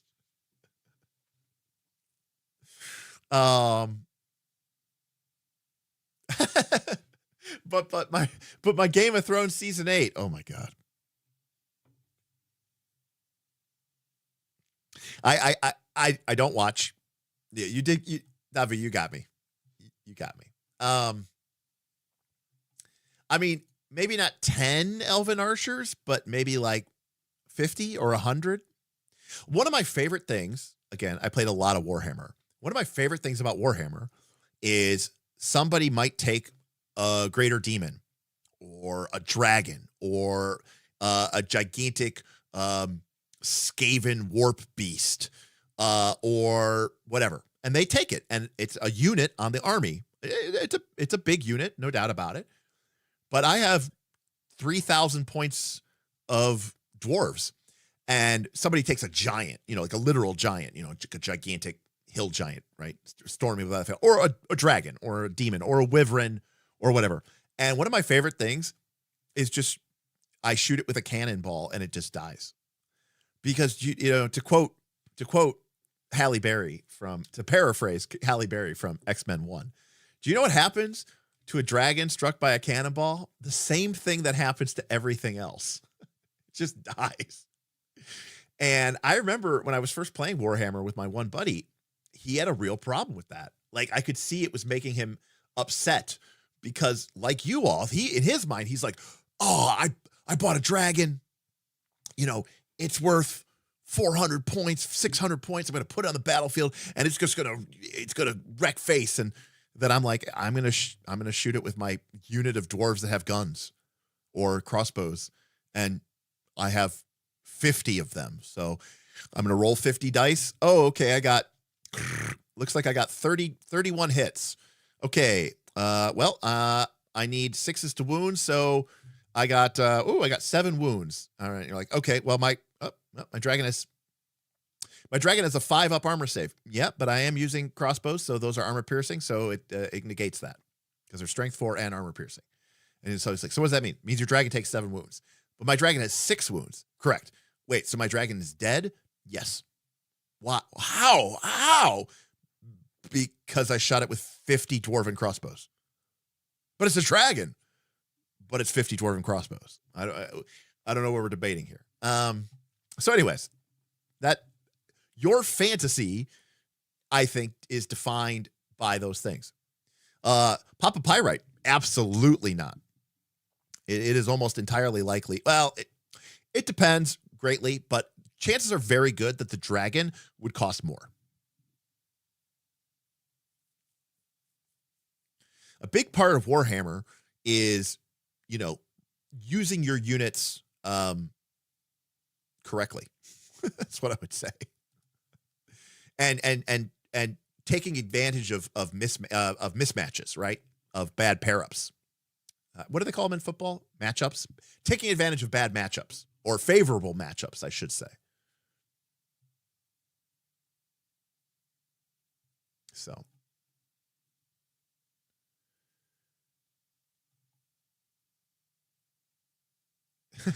No. In this case, you did not get me, Davi, because in Warhammer, armies start 24 inches apart, and the range of most ranged weapons is 24 inches. So my other units literally can't even shoot the dragon, except for a cannon, which usually has a range of 48 to 60 inches. So the cannon pretty much can hit anywhere on the battlefield. And so the only thing that hit it was a cannonball.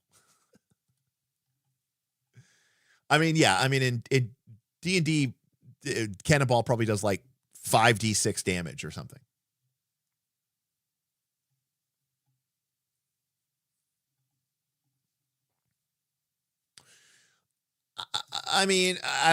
Look, I'm not a military historian, but it's my general understanding that like a squad of riflemen in the proper positioning will beat a tank every single time. And, from a materiel perspective, I'm assuming that a tank is a considerable larger investment than, a 10-man infantry, squadron or whatever. Sure. The riflemen, need some special, gear, but they have that equipped on them. They have grenades. They have, I watched Saving Private Ryan. They can dip their socks in tar and throw them onto the tanks or whatever. I'm just saying, like, the idea that even a tank, the idea that a tank is like invincible is very flawed understanding and thinking of military tactics. So, you're absolutely correct, because how many of you out there have fought a solo boss and won? My guess is most of you, like every time. And the bosses, if there's really solo, they should understand that the action economy is against them. The math is against them. And they should nope the fuck out almost immediately.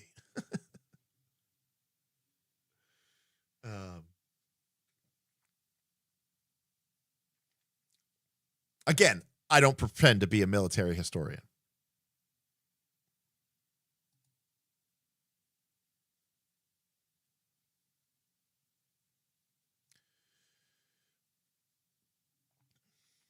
The other problem I have with boss monsters is that unless you employ a lot of gimmicks, the fight is really boring.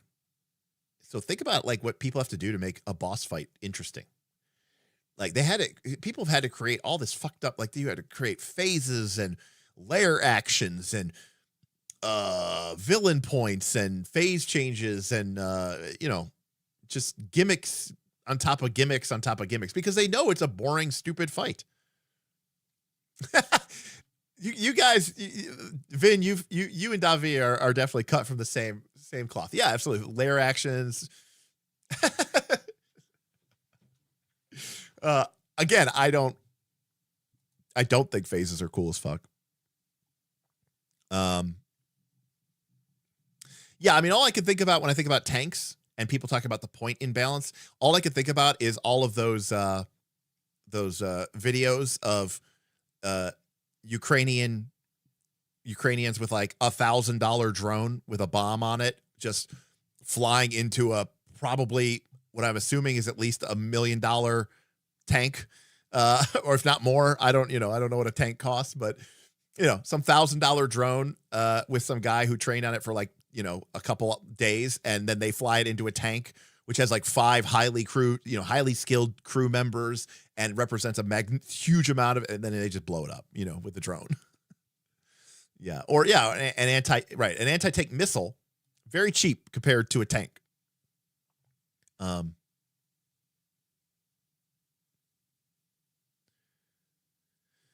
Well, Yuval, we're getting into a very contentious area here, which is I don't necessarily know that I even agree with the concept of a boss battle.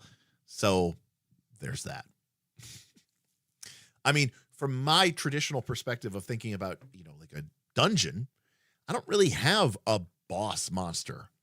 I just have creatures that live there, and there's no right or wrong order, to engage it with. And even in my recent Fabula Ultima game, which is JRPG and absolutely is totally boss coded, which is, because it's a JRPG. It wasn't a solo boss. I had a boss, and she had 3 guards in front of her, and then there was a surveillance drone, and she had these like 2 cyber dogs that acted as sort of like an environmental effect. So it wasn't really a solo fight. It was this more powerful person, sure, but she still had her whole crew, That is not close to Gygaxian naturalism. I don't give a shit what these monsters eat.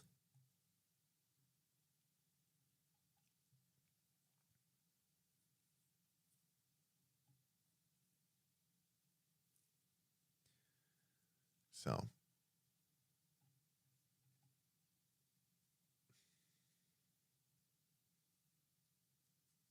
Yeah, right. They eat adventurers. Exactly. The other thing, Davi, that when I run games, let me tell you a story. Okay. Let me tell you a story. I've told this story before, so I apologize, but we were running Mutants and Masterminds, right? Superhero game. This was season 2. And the heroes weren't the first season had some very like Justice League of America type vibes. The second season was a little bit more like X-Men level. The characters weren't nearly as kind of powerful. One of the characters was Smith's character, Joe Armstrong, the American Ninja. And he was a trained ex-military, but then he discovered that, of course, naturally, by the way, it's totally based off of the 80s movie, The American Ninja. If you've ever seen it, they made several. But of course, naturally, the chosen one of Japan is a white guy from America. And he is given the dragon sword, and he is the mythological ninja of time. And he is fated to save time. Anyways, so Joe Armstrong is the American Ninja. But fundamentally, he was just a guy with a machine gun and a katana. And we were playing an adventure. I think it was near Christmas time.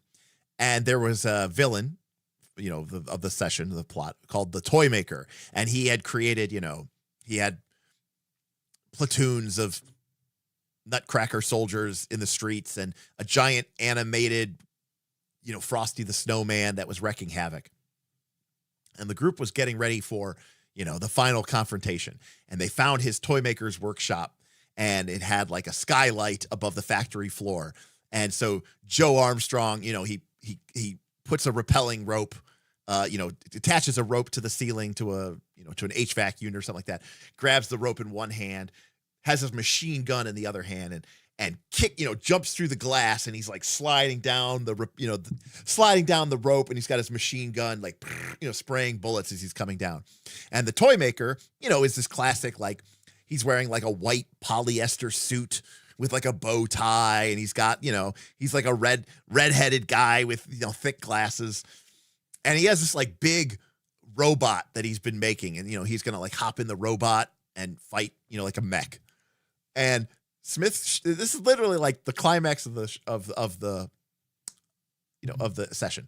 And Smith, shoots him with American Armstrong, Joe, the American Ninja. He's coming in. I go, yeah, you have a surprise. He didn't see that coming or whatever.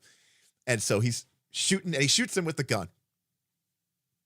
And I go, oh yeah, you hit him, and he does his damage. And Smith describes, him letting go of the rope after he's like halfway through. The spent machine gun goes flying from his hand. He draws this katana as he falls to the ground, lands in like, a cool Black Widow stance. Black Widow, that movie hadn't come out yet, but you get the point. And he's like ready for the final fight. He's ready for the boss fight. And like, you can imagine the camera, it was all on the table, but you can imagine the camera, sticking on Joe Armstrong, shooting the gun with the rope, halfway down, letting go, drawing the blade, the gun, and then landing in the really cool spot. And then it cuts over to the toy maker, and he's like on the ground, and he's like, oh God, I literally did this. I was like, oh God, oh God, oh God, you shot me. Oh God, I'm dying. Oh my God, why the fuck did you shoot me? I just make toys. I just wanted to, like, I don't know, ruin Christmas or something. And then it like cuts back to Smith, to Joe Armstrong, and he goes, sorry? It cuts back. Sorry, you fucking shot me. Oh my God, take me to jail or something. Why did you shoot me? I didn't do anything. I stole kids' presents. Like, what are you talking about? And he's like, oh, my bad. Don't stand there. Call a fucking ambulance or something. I'm dying here, you asshole. He's like, sure. And he's like, I get out my walkie-talkie and I call for medevac, and that was it. And roll credits. That was how the session ended. I will take that over a fucking gimmicky, over-engineered, multi-phase boss fight. I will take that any day, every day, all days. Then, oh, here comes another boss fight. Here comes,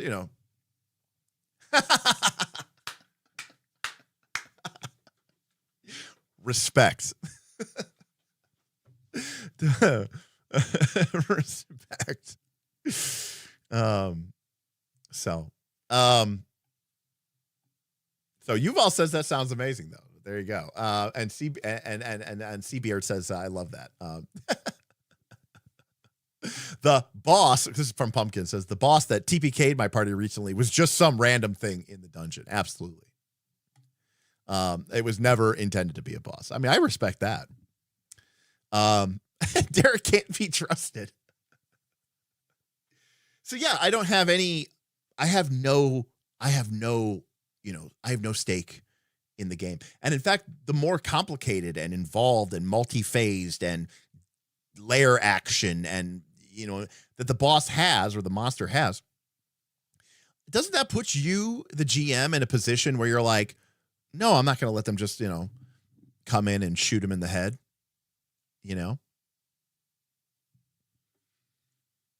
Because you're going to be like, no, he's got to do his cool multi-phase shit. I spent this time making the monster. I have this whole big elaborate sequence. It's kind of like combat railroading, if you think about it.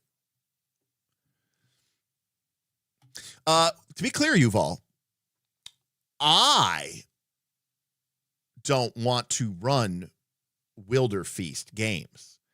I want to create and manage a Wilderfeast mega game.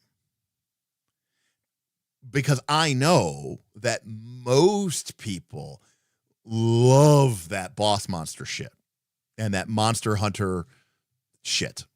They love it. They can't get enough of it. Give it to me. So that I'm aware of that. I'm happy to give people what they want. But me? Nah. No, I'm definitely not tripping. This is definitely how I roll. Oh man, there are so many instances where I mean, again, I've told the story a million times. I'm not going to like completely reiterate it.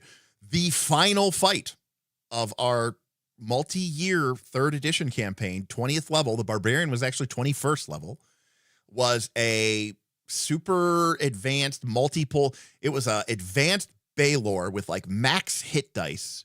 Because back in 3rd edition, monsters had a hit dice range. I don't know if you remember this. And then it had like the half dragon template, and it had something else on it too, some other template. So it had like multiple templates. It had max hit dice. It was this like draconically infused hyper Baylor that like had instead of flaming whips, it had whips of pure void, and it could absorb all of your levels. When it hit you with its whip, you would take negative energy levels, and there was a chance that you could take like you could take D20 negative energy levels. So you could just die instantly. Anyways, point is, in the first round of combat, the Barbarian, the 21st level Barbarian, teleported into melee range with it and chopped its head off with a Vorpal sword. And that's it. That was the end of the fight. That was the end of the campaign.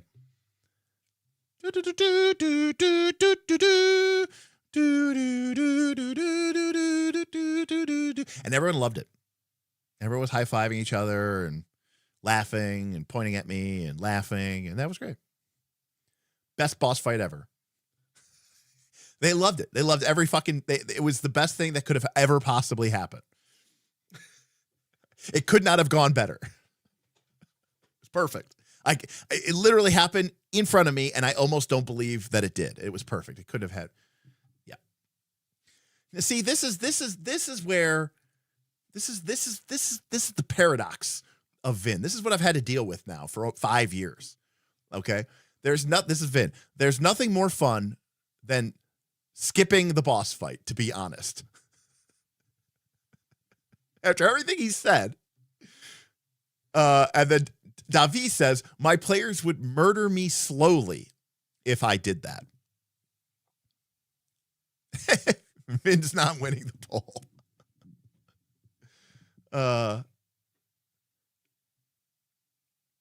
It had to be there to be skipped. I you know what? I can respect that kind of absurdist thought process. I actually can. That actually makes a lot of sense there. Yeah. I fully agree there, Pumpkin. I mean, if the reason that you're playing the game is to engage with some sort of contrived, gimmicky boss fight, then skipping that, I think, is problematic. Potentially. I don't know. This is why I get like, it's why I feel like suffocating. That's why I feel suffocating when I'm running Pathfinder 2 or some or other games. I just feel like I'm suffocating. But absolutely contrived boss fight, aka things that happen in JRPG, 100%. But I hate Kingdom Death Monster. Just sorry. I don't like it at all. Gloomhaven, Descent, other dungeon, whatever. I love them. But Kingdom Death Monster, I hate it. It's like Dark Souls, the board game with a party. It's very not much me.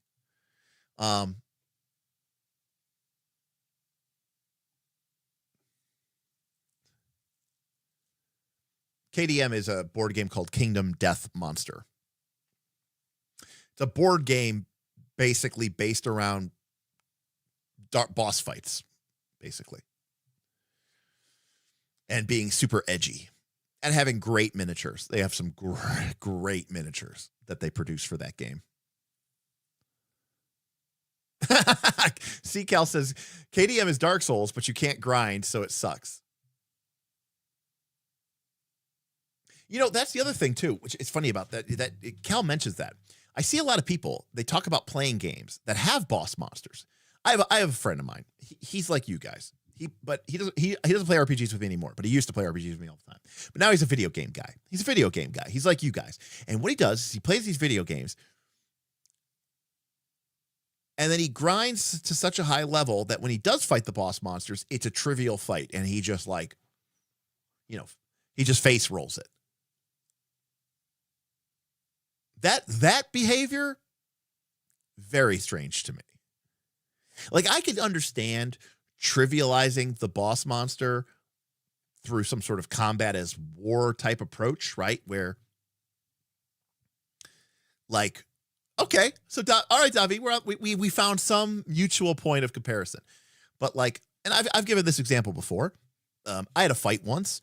It was against some sort of, big fire elemental thing or whatever.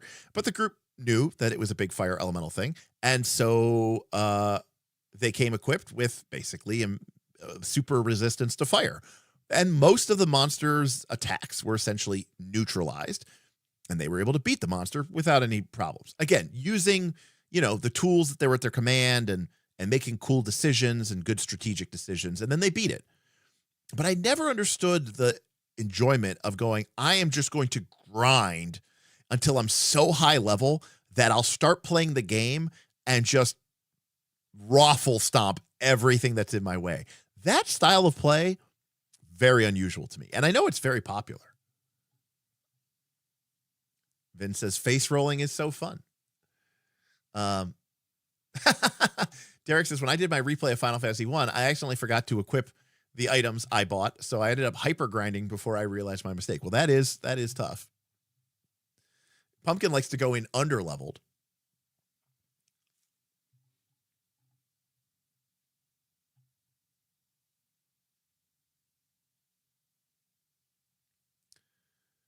Right. I love doing the boss properly on New Game Plus, usually set to a way higher difficulty too.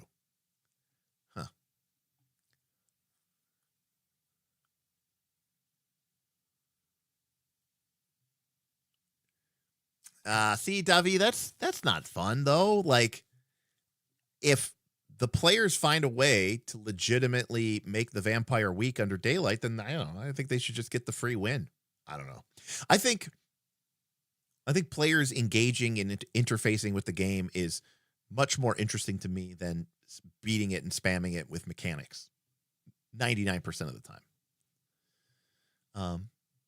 I don't think there's anything wrong with leveling up. To be clear, I mean, I think that's part of the enjoyment of a lot of JRPGs is, you got to spend some time fighting some monsters. And I'm talking about deliberately spending, I don't know, dozens of hours to get so much higher level that like nothing is a challenge, Like, and again, like the best example I can give of this is when I played Final Fantasy 1 on the NES. I was aware of the Peninsula of Power, but I never did the Peninsula of Power because I was like, what would be the point of me trying to be like level 20 with all the gold in the game before I even played the game? I just didn't understand it.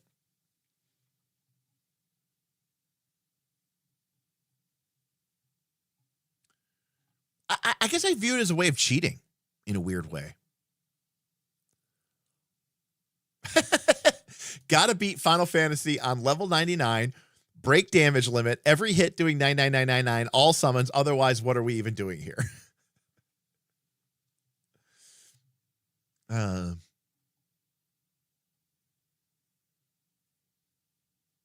Yeah, well said, Pumpkin. Having an engaged player is a very precious commodity. Jam says, I'll say it's fun to break games, but I think the peasant railgun, it's a great example, is stupid. Yes, you are using the rules to break the game, but why break the world you are creating a story in? It's a game versus story. Yeah, it's a very, I don't know. There's a lot of player behavior in video games and even now role-playing games or whatever that I will freely admit. Let's just put it this way. The Patreon poll, they were wrong. Okay. Beowulf is far more mainstream than me. We just had two people mention Bag of Rats at the exact same time, which is fucking awesome. Absolutely. Well, the rules say. So I'm trying to think of other notable examples where horrific stuff has just ended immediately. I mean, to be clear, I played 3rd edition, and that meant that there were instant death spells. And there were a lot of instances where players came in, dropped a disintegrate or a destruction or a circle of death or whatever. Just pick your poison. And the monster failed to save and they were just dead. So there was that. That existed. Well, they apparently did it so much, Sweet Threat, that they had to like specifically address it in D&D 2024.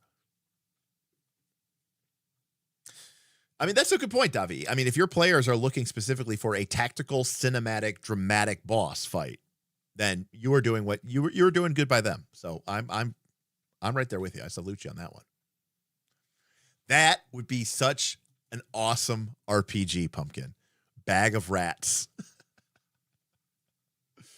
Yeah,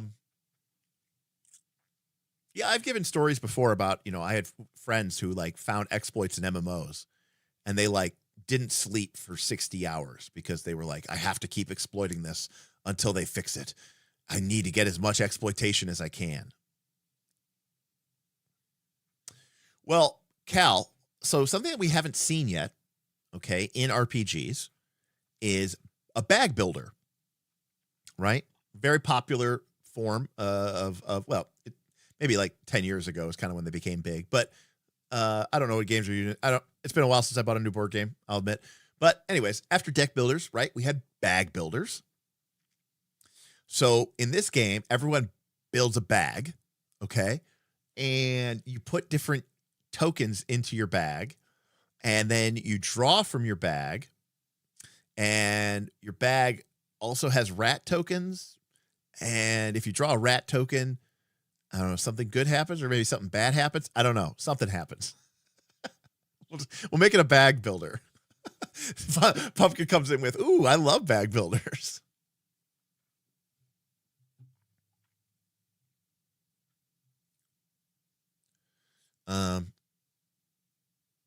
Yeah, I don't know. I can't remember.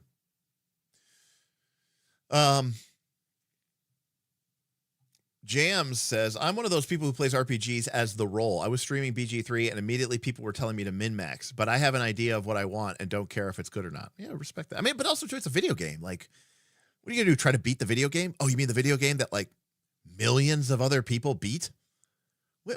Where's the achievement in beating that? I honestly don't understand. But again, I was a very weird, person. Like, most of the video games that I was into, I played competitively online, with not necessarily for money. Not every game I played for money, but I definitely played like, okay, I'm playing against people of roughly equivalent skill, and I'm going to lose a lot, and they're going to beat my ass because they're definitely trying to beat me. We're all battling for rank, or we're battling for the ladder, or we're battling for whatever. I don't know.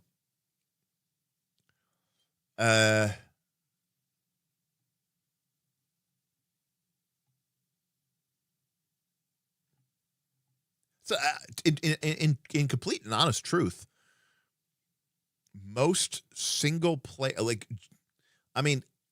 Derek likes JRPGs. Yeah, but the last JRPG I played was Final Fantasy 12. So that was how long ago? Most games I don't like anymore because I don't really see the point. People have been talking about Monster Hunter.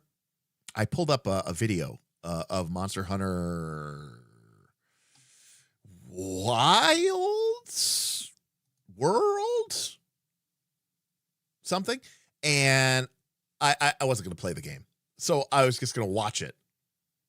And I watched, I don't even know how long I watched it. It was on ×2 speed, by the way, maybe ×2.5 speed. And I was like, how is this a game? This is not a game. This is a bunch of cutscenes of some girl riding around on a chocobo. And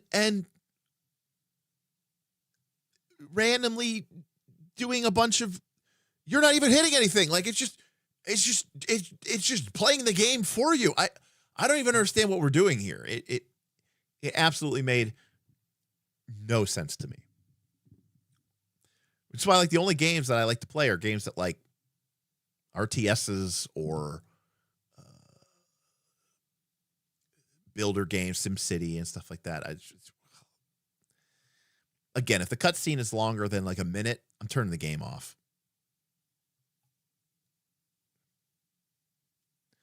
I mean, there was a fight or something, you know. There was definitely a fight at some point because she had this gigantic sword thing. It was fine, but that is the worst thing I've ever seen in my life, and I will never, ever, ever, ever play that game, ever. It was bad enough I had to see it get played in my house. No. I have negative interest in playing the Final Fantasy. The fact that they took one game and they turned it like the whole game was just the first game. That used to be disc 1. Now it's the whole game, and it's just all cutscenes and just the worst voice. I hate voice acting. This is me going off on a whole rant. I hate voice acting. It's terrible. I just like little blue boxes of text with, you know, just that's it. That's all I need. I don't need voice acting for everything. I don't need everything to be a scene. I don't need everything to just, it was terrible. Yes, deliberately so.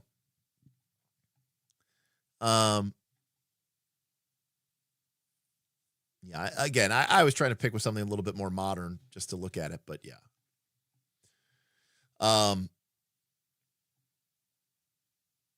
Yeah, I am historically a fan of Mario Brothers games.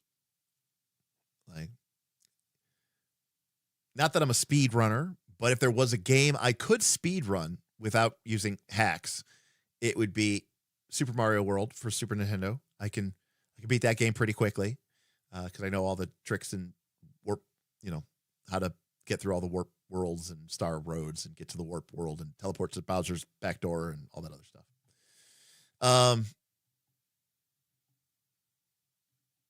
Yeah.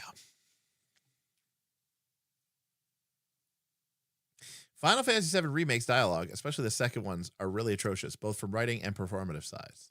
Yeah, again, even if I liked all of that, which I don't, the combat, I was like, I don't even know what's going on, and it's just there's so many particle effects, and you're button all these buttons, and it's like live time, but it's not live time. It was too much. Oh, that would just be me endlessly bitching. It's just crazy. So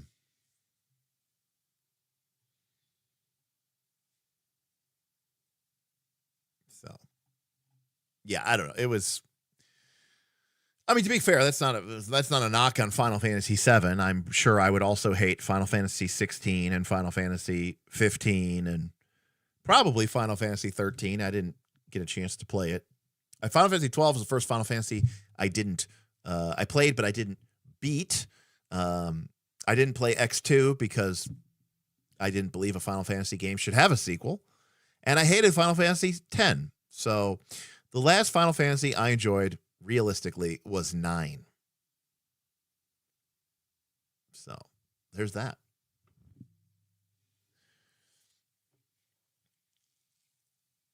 But it does have, if it has cutscenes over a minute, where I'm out. I just don't like games as movies. That's all. I just don't. I didn't sign up to have a movie. If I wanted a movie, I would have a Netflix subscription. I don't have a Netflix subscription. I don't want to watch it. That's not my. Is there a game with voice acting that you like? No. I mean,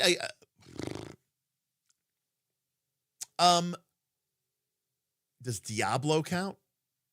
Stay a while and listen. Does that count? In fact, Freya is my boo. I love Freya. Freya is like my favorite character. I love Freya. I don't mind voice acting when it's like the character's like introduction or not introduction. Like if you click on the NPC, okay, and the NPC goes, "Greetings, adventurer. How may I help you?" And then that's it. There might even be like a dialogue box, and maybe you can click on a couple different dialogues, okay, or you're buying shit from the NPC or whatever. And if there's that intro of them going, "Greetings, adventurer. How may I help you?" I'm okay with that. That's fine. You know, "Welcome, disciple, to the Temple of Tempus." Great, cool, awesome. But like when we start getting like camera cuts and we're seeing the character models, but we're filming it like we're some sort of Hollywood director, and they're actually having like a full ass conversation with like tight shots and medium shots and wide shots. The fuck out of here. Just, that's terrible. That's so bad. That's just so bad. I hate it. I hate it. I hate it. I hate it. I hate it. I hate it. I hate it so much.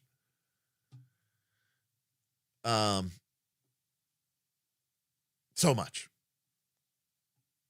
Yes. So I loved BG1, BG2, Icewind Dale, Icewind Dale 2, all the voice, Torment, that style of voice acting.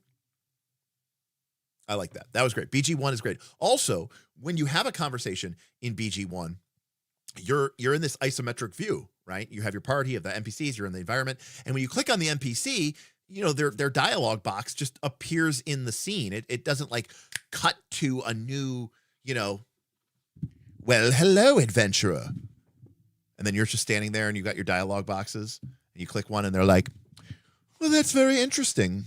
I haven't considered that." I want to just stab myself. Well, no, actually I don't. I just turn the game off and I don't play it. So Pumpkin says, hot take, partial voice acting is better than full voice acting. Yeah. You know, I don't mind a little bit of that. Like, you know, Deckard Cain is allowed to say, "Stay a while and listen." And then he has his little dialogue box and it appears on screen as a box of text. I can read. What do I need to hear him talking for? I'm out. Oh, never.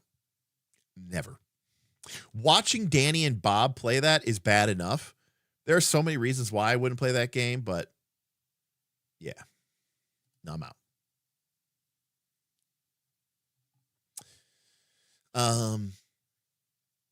Dragon Age does exactly what Derek. A lot of games do. Most games do, which is why I don't play most games. So there's that.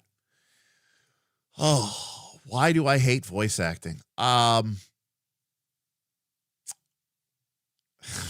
We'll go with that because I'm broken.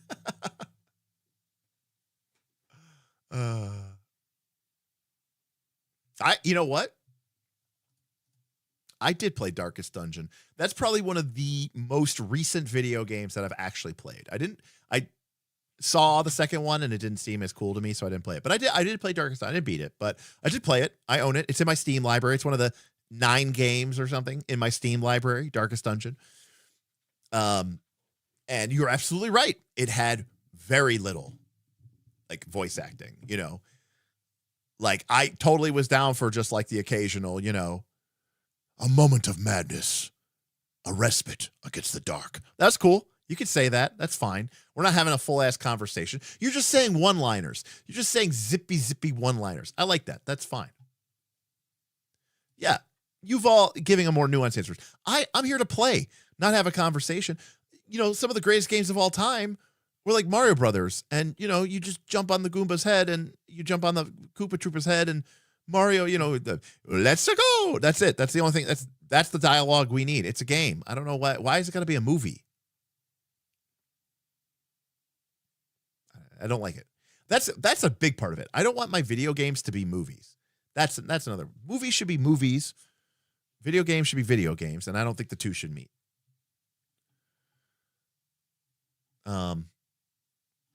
Yeah.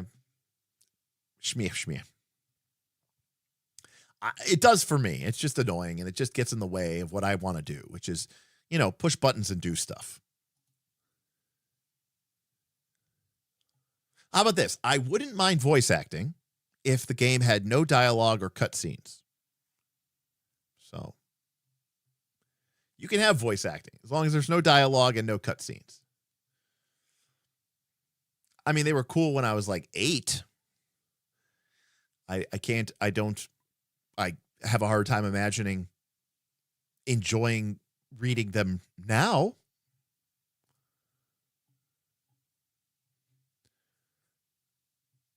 Oh, it has nothing to do with immersion. I'm always playing a game, and I could care less about that. If anything, it just takes too long, and I don't care. Just give me just give me text. I'll read it in 5 more. Not even. I'll read it in 2 seconds. Oh, no, our blue light went out. That means it's time for me to go. Yeah.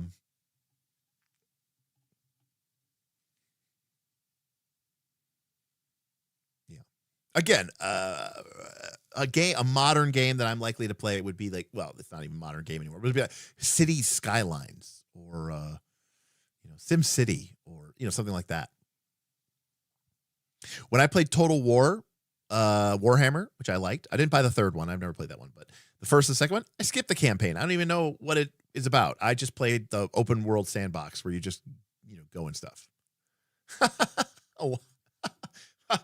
The light going out showed me how fucking boring your background is without it. I apologize. I'm sorry.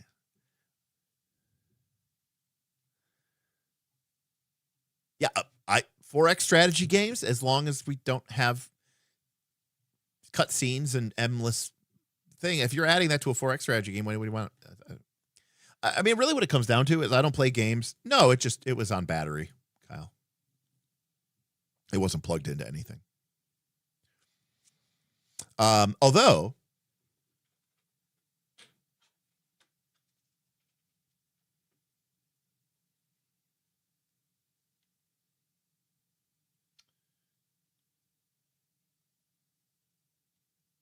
this is a good opportunity so you guys can see. So this is me with no rim light and no kicker light.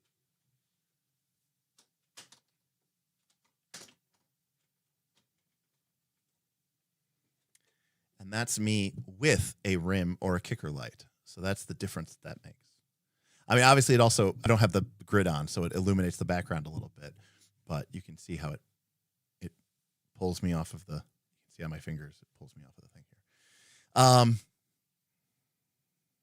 Anyways, the light being dead means it's time to go. This was just supposed to be a light stream, and we've come full circle, as Kyle says. And the blue light was better than this is bullshit. Well, no, this isn't supposed to be a background light. This is supposed to separate me from my background. But to be clear, my background being blue technically separated me from my background. So the blue light was functioning as a rim light. Here, we'll...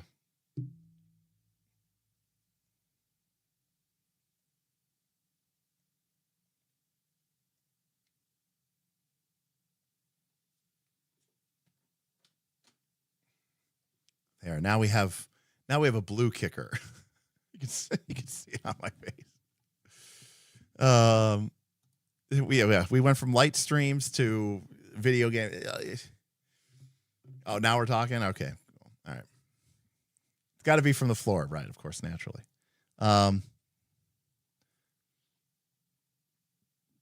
You know that famous Z Bashu cartoon about we quote it all the time here, where the GM's really excited about some cyberpunk game. And so he buys it and he's flipping through the rule book and it's like there's no rules in it. It's just a bunch of like micro fiction. And then his one player goes, "No, because you have been deceived by a failed novelist who has tricked you into buying his game and reading his micro fiction." It's one of the funniest things I've ever seen. That's how I feel about video games. I feel like all the people who make those video games, who write those video games, who whatever, the creative director and the story, they wanted to be Robert Jordan.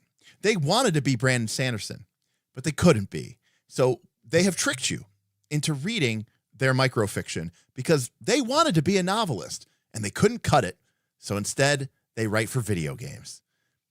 And that's how I feel. I find it utterly uninteresting, completely boring, solely without purpose. And what's worse is it puts me through the facade of me having to push buttons just to read the next line of dialogue. So then they should make a novel, and I'll read that. How about that? So, and all the novelists wanted to be screenwriters, and all the screenwriters wanted to be video game writers.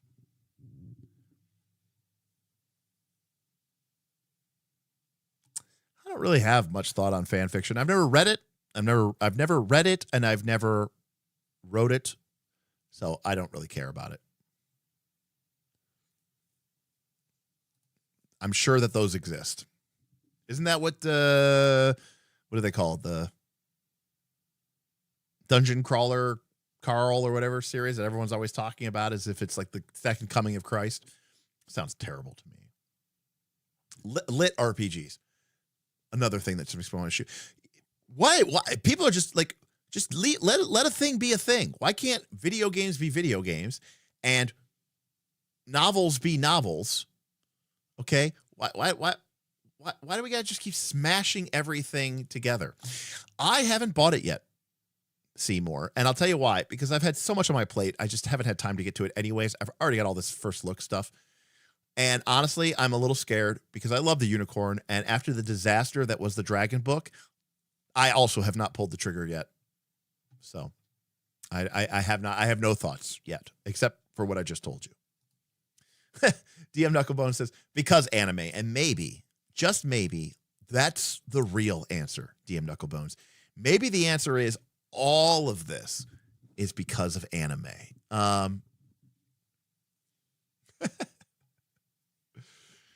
So, but anyways, I'm gonna dip out. I have no idea when we're gonna be back live next. Probably. I mean, you are aware that my favorite Final Fantasy is Final Fantasy 1, right? just be clear here. Final Fantasy 1, the story is warriors save the world, and that's the end of the dialogue in the game. There's no more dialogue. There's no more cutscenes. There's one in the entire game. Do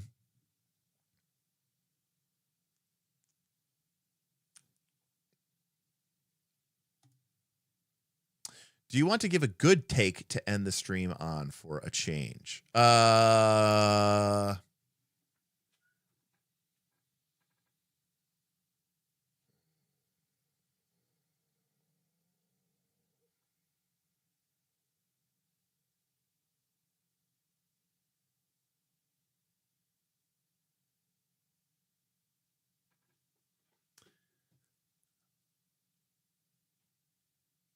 Most people are actually far better at being a Daggerheart or PBTA GM than they realize. They actually do it all the time, just when they're not in combat. When you are running a exploration scene or a social scene or a journey scene or a traveling scene, you are doing all of the things in that scene that are, quote unquote, a PBTA or a Daggerheart style of running a game. But for some odd reason, people have a very hard time of taking that exact principle, which they do all the time, and then once you enter combat, they throw all that away.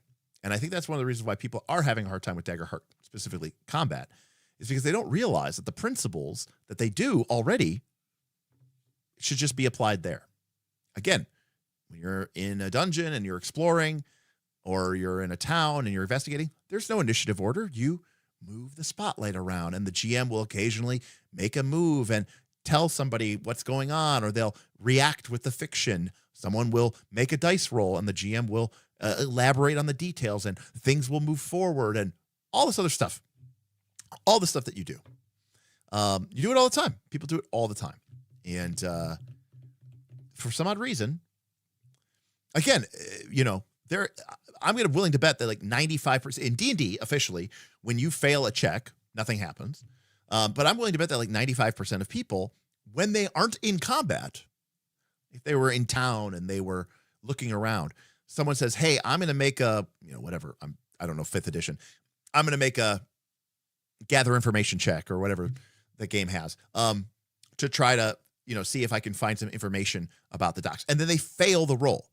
My gut instinct tells me that most GMs, especially when you're in town and you're not in initiative order, that player makes the check and they roll low. They say, you're unable to find any information. However, word gets out around street that word gets out quickly around the streets that you've been asking about the location of the Crimson Sashes.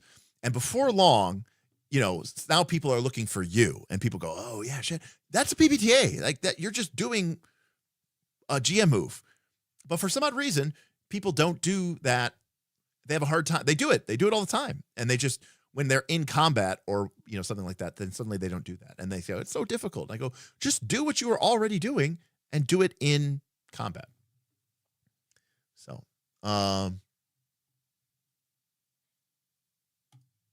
Yuval, I did run PBTA. I ran Root for like 6 or 7 sessions a couple years ago. The first session is very rough because we were trying out new microphones and it was a complete disaster.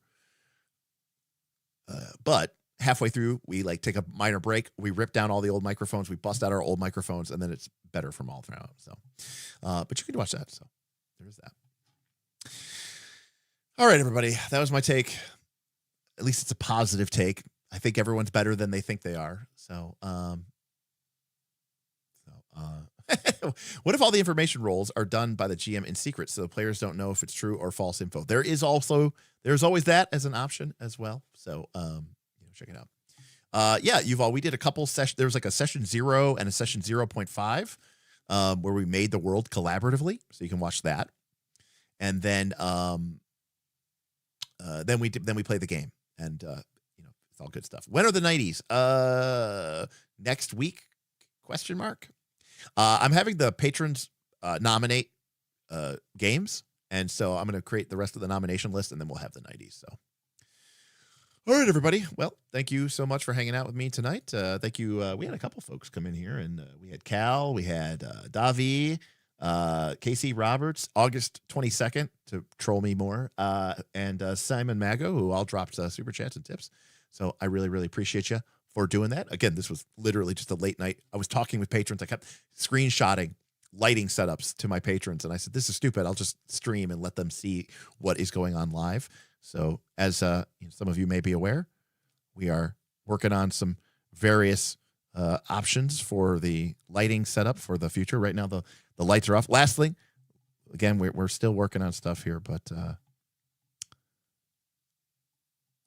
we go. There's believe it or not, that's the same wall, just viewed through 2 different cameras at different exposure settings and different color corrections. Isn't that crazy?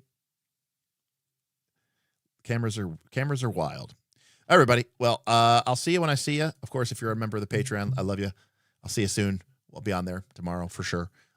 As for the rest of you, I'll see you next time on Knights of Last Call. Good night, everybody. Peace.